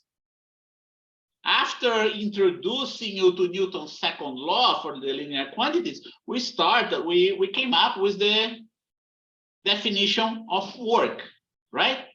Remember that? Work, linear work. How is linear work defined? Work is defined as force. There you go. Work is defined as force times distance, right? But let's not forget that distance the same direction as the force, the distance in the same direction as the force, okay? Strictly speaking, we're supposed to have a cosine of theta in there, where theta is the angle between the force and the displacement vector. What about the work for the angular case, right? It's going to be the same thing. The only difference is that the force is going to be, the linear force is going to be replaced by the angular force.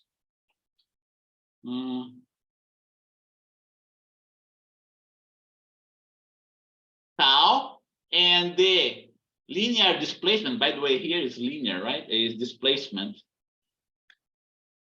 And the linear displacement is going to be replaced by the angular displacement. Again, I can prove that mathematically, but I'm not going to do that. But it takes lots of time, right? And then what else we can do? Well, we can come up with the work kinetic energy theorem. Work kinetic energy theorem for the angular case. The work kinetic energy theorem for the angular case is what? Half, is network, right? Half, let's see here. We have, you know what? Let's define the kinetic energy first. First, the linear one, right? Linear kinetic energy. And then we come up with the And then we write down the work kinetic energy theorem, half mv squared. But now that you already know what is the corresponding angular quantity for the mass, which is the moment of inertia, and also that we know that corresponding quantity for velocity is the angular velocity, we have this same equation. And by the way, that's not W, that's kinetic energy. And this one we Professor, you're not sharing your screen. Oh, I'm sorry. Ay. Thank you. Oh, I remember this time I remember to turn on record, right? But I didn't remember to turn on the sharing, right? So let's see. Let's just rephrase, right? Repeat what I said. At this point in time, right? You already know what are the linear coordinates, the linear quantities that map towards the angular quantities, right? So once you know the equation, for instance, of work, you can figure out on your own what's going to be the corresponding equation for the angular quantities. Work is linear force times linear displacement. Work for a rigid body that's rotating is going to be the torque times angular displacement. Okay. The kinetic energy you already know is half mv squared for the linear case. And like I said, we can prove that mathematically. Okay, it's possible to prove that mathematically. But and when you prove, we get exactly what you see here. Okay, now the kinetic energy for the rotational case is going to be half I omega squared. I corresponding to the mass, omega corresponding to the velocity. What about the work kinetic energy? Is going to be final kinetic energy minus initial kinetic energy, right? Let's increase. Oh, okay, go, good. And here we have the same thing, but instead of kinetic energy, is going to be rotational kinetic energy, right? Rotational kinetic energy, initial rotational kinetic energy. Okay.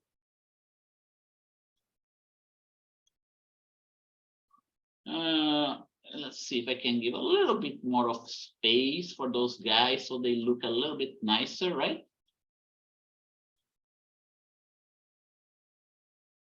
Here you go. Here you go. Okay. Do we have more than that? That's what the question we should ask, right? Rotational kinetic energy. We're going to be doing some examples very soon. Okay. So here you go. Definition of rotational kinetic energy, right in here. Okay. And angular moment. Okay, so that's all you have for those quantities. And now it's just a matter of doing some the next one, the next one is going to be, we have one more quantity. We have angular momentum. Remember, we have the linear momentum. The linear momentum is what? P equal to mv, right?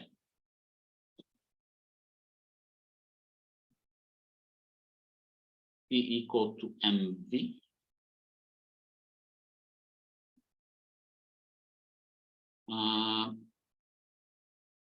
mv. Angular momentum is going to be what? We call it L. We give it a symbol of L. And from the equation for linear momentum, you should already figure out that should be I omega. Okay. Momentum is conserved. Momentum, conservation of momentum. What's the condition for conservation of momentum? You already know that the net force must be 0 for momentum to conserve. The condition for angular momentum to conserve should be net torque equal to 0. No, not net force, but net torque. Okay, high alpha must be equal to 0. Angular momentum, here you go. Now let's do some problems here, some examples. Right? Example 13. Okay. Example 13. A thin-walled hollow cylinder. We know of the moment of inertia of this thin-walled hollow cylinder, right? Mass mh, radius rh, and a solid cylinder. Mass ms, radius srs. Start from rest at the top of the incline. Both cylinders start at the same vertical height h naught and roll down the incline without slipping. Okay, rolling motion. Rolling motion. All heights are measured relative to an arbitrarily chosen 0 level that pass through the center of mass of a cylinder when it is at the bottom of the incline.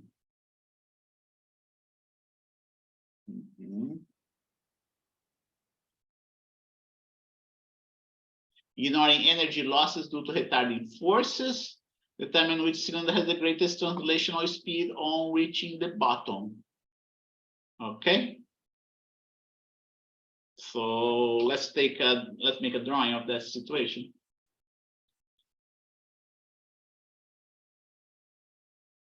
Let's see. I don't want that.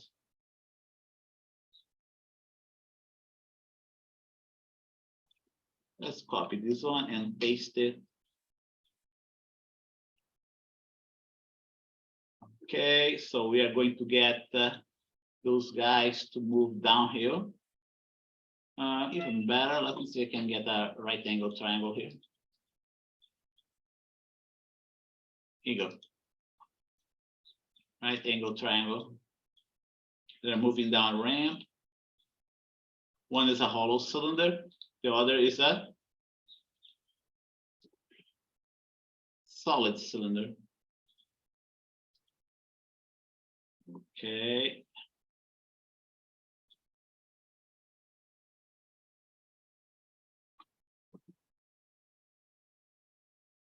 Okay, I am.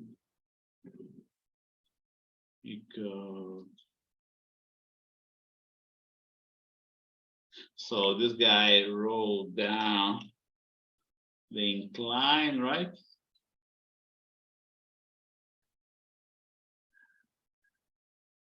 And it's the same height, by the way.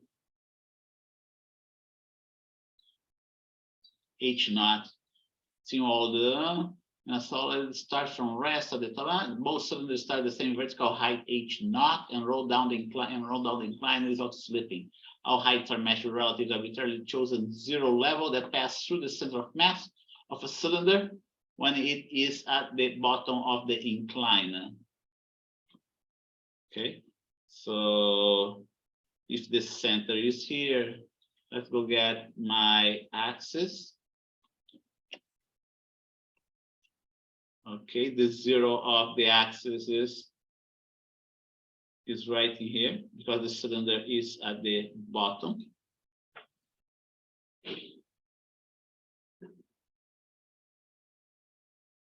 Stretch it. H naught. Okay.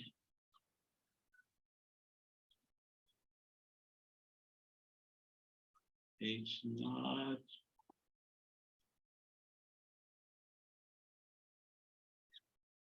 That's H naught here. Center of the cylinder. and H naught.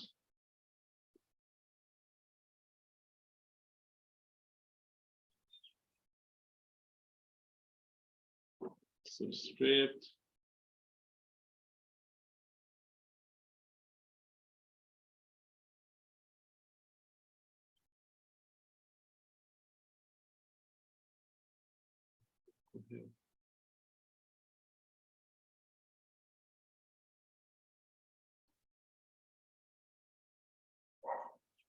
H naught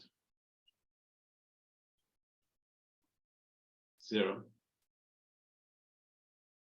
Okay. Well, this type of problem is similar to that problem of the particle, point particle that's moving downhill with no friction whatsoever. Okay. So let's do that. Example 13, right? Example 13 in the book.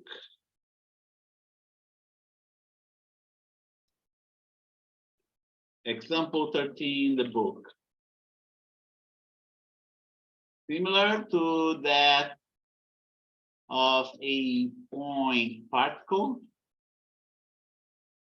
moving downhill, moving down a ramp with no friction. That would be the point particle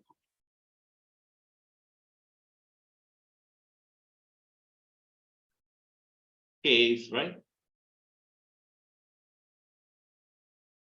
And what it is asking, energy law, determine which cylinder has the greatest translational speed upon reaching the bottom. Which cylinder has the greatest translational speed upon reaching the bottom? Okay. Solution. Oops. Here you go. Solution.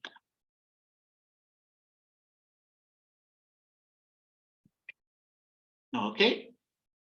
So the way you're going to do that, you're going to use conservation of energy. Because the working kinetic energy theorem applies to both the linear and the angular case. Okay, we can use conservation of energy. It's going to follow in a straightforward way as well. Because conservation of energy is something that is a consequence of the working kinetic energy theorem.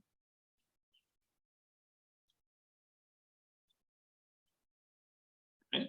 So here you go. We have cylinder 1 and cylinder 2. Okay. So here you go.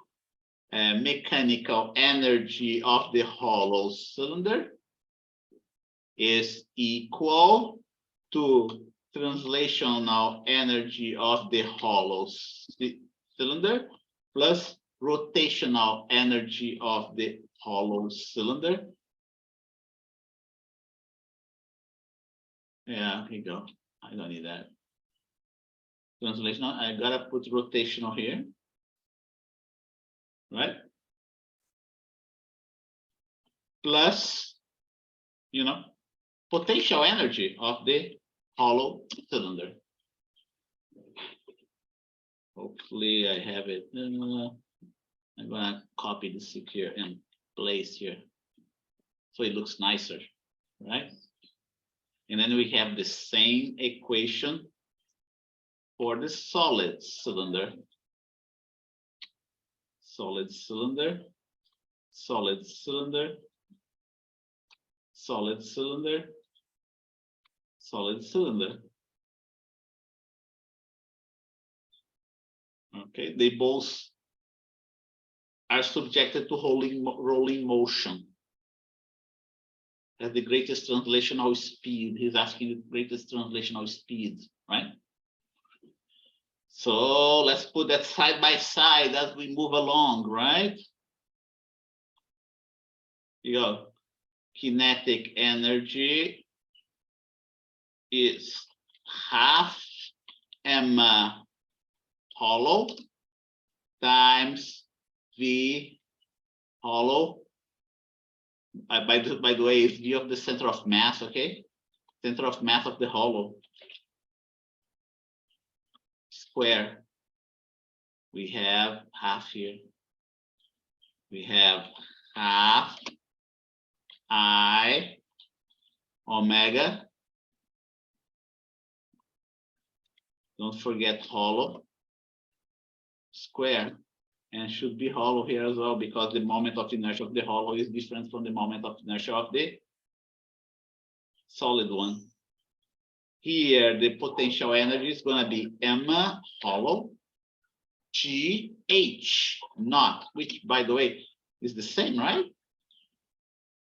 I see hollow, blah, blah, blah, blah, blah. Start from rest. Both cylinders start at the same vertical height and roll down, they climb without slipping. All heights are measured relative to the arbitrarily chosen zero level.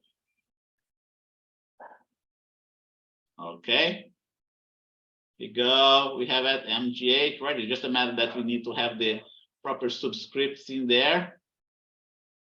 And we must have final mechanical energy must be equal to the initial mechanical energy. And they start from rest, right? So here you go. I'm going to MGH. Go solid. I'm just going to replace with the S for solid. 15 minutes to go. Okay. Solid. Solid. Solid. Right? Go. And see here. What he did, total mechanical energy is the same. Yeah, okay. Yeah, he made omega not equal to 0, V naught is equal to 0 as well, right? That's conservation of energy. Okay, so conservation of energy.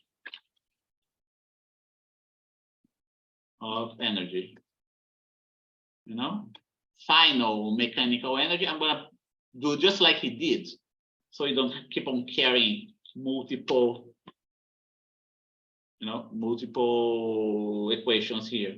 So we have final,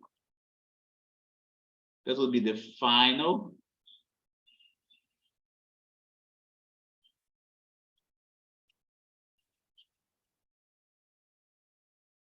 And that's going to be the initial, okay, multiple, right?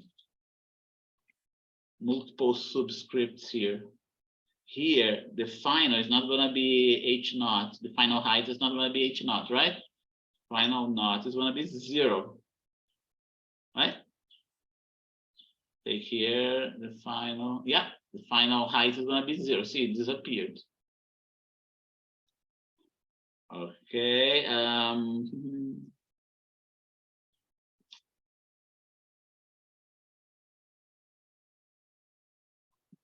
Instead of doing that, yeah, let's do in the next step, right? Let's do that in the next step so it becomes obvious.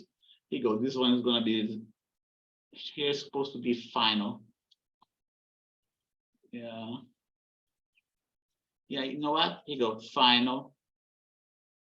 I'm not going to be final because I is not changing for each one, right? Here I put final as well. Mass.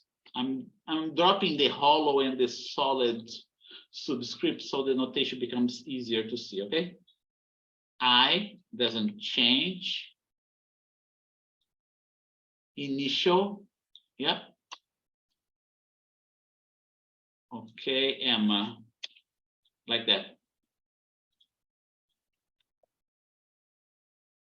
Okay, final, here you go. This height here is going to be 0. The initial velocity is going to be 0. Starts from rest. Initial angular momentum, angular velocity is going to be 0, but not the height.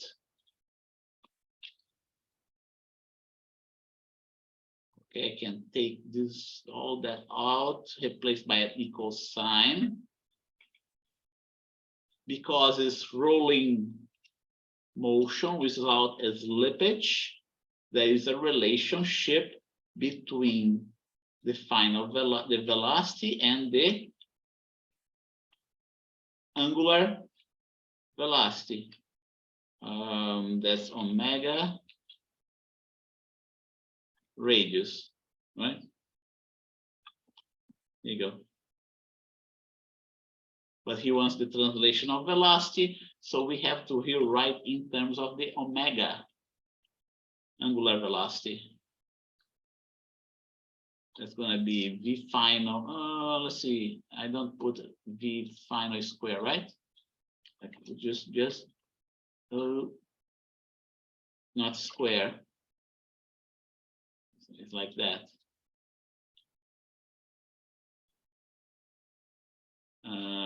Like that, divided by r. Okay, that's what angular velocity ends up being.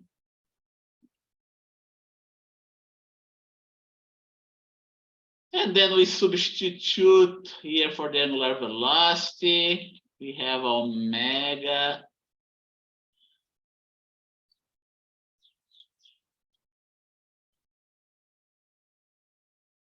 okay. Any questions?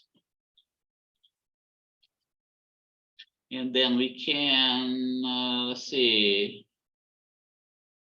square this term. Nope, not this one.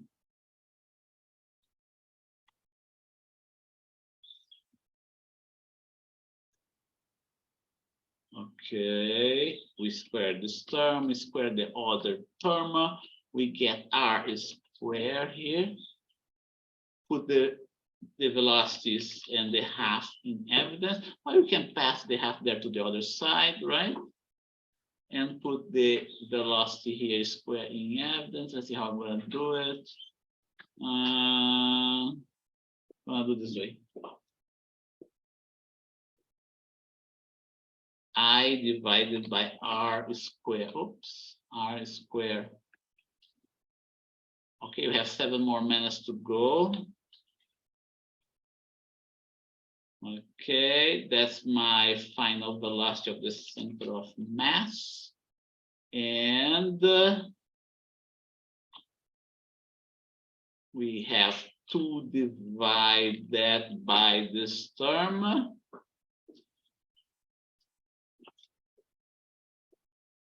This equation applies both for the hollow and the solid cylinders. I'm going to drop the oh, what did I do here? Oh, yeah, I didn't drop this guy. I'll take out this guy from the equation. Yeah, here you go. All right. So that's what the final velocity is all about. Is that the same in the book? Let's see if it's the same in the book.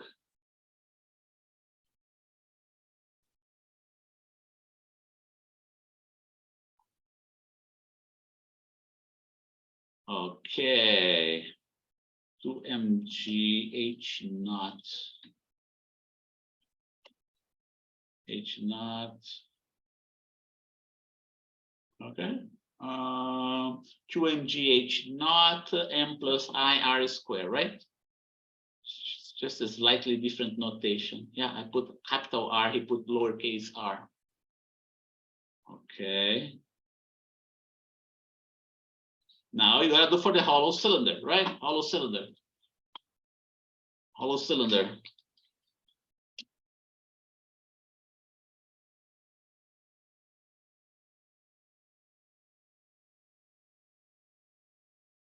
It's gonna be lowercase h, lowercase h, lowercase h, right?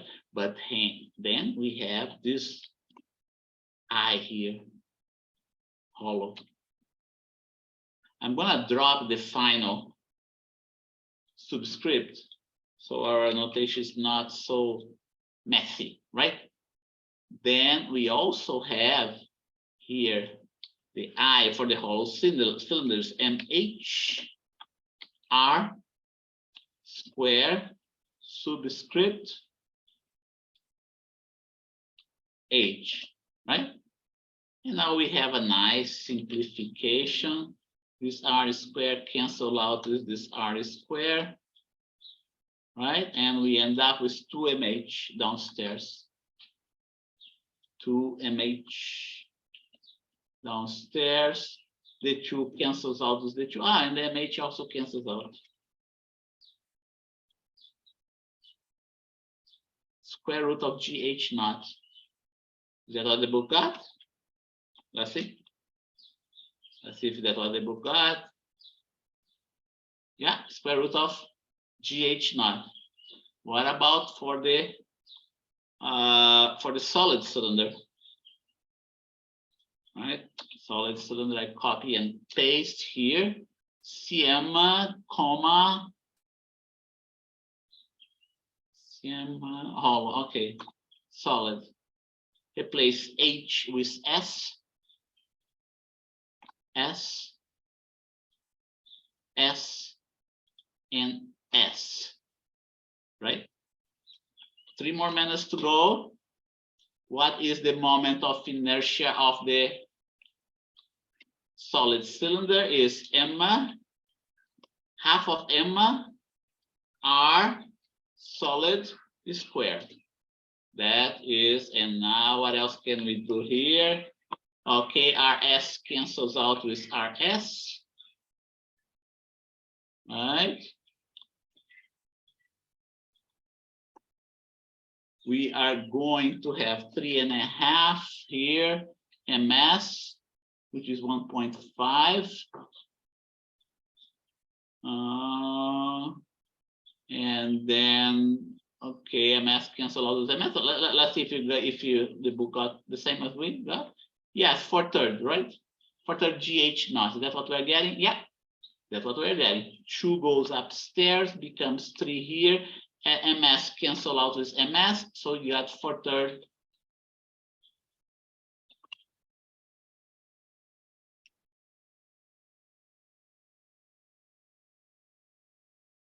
Yeah, gh naught. Which one gets faster at the end?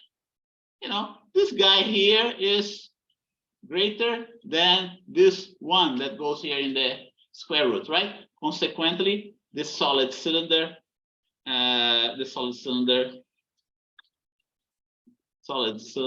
is faster. It's faster at the bottom.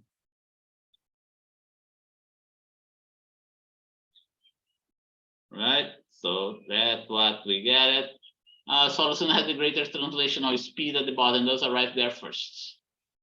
Okay, so that's what we have for this one. And next time, yeah, 11:59 right now, right? Next time we finish this chapter on angular momentum, and then we start looking at harmonic motion. Any questions about that? It's lots of material to cover, right, in a single semester. So I will try to use some of the, like, half an hour or 1 hour of our lab to see if we can cover everything. Any questions? I have an office hour right now. If you want to stay around, let me know. Okay? So I see you next time.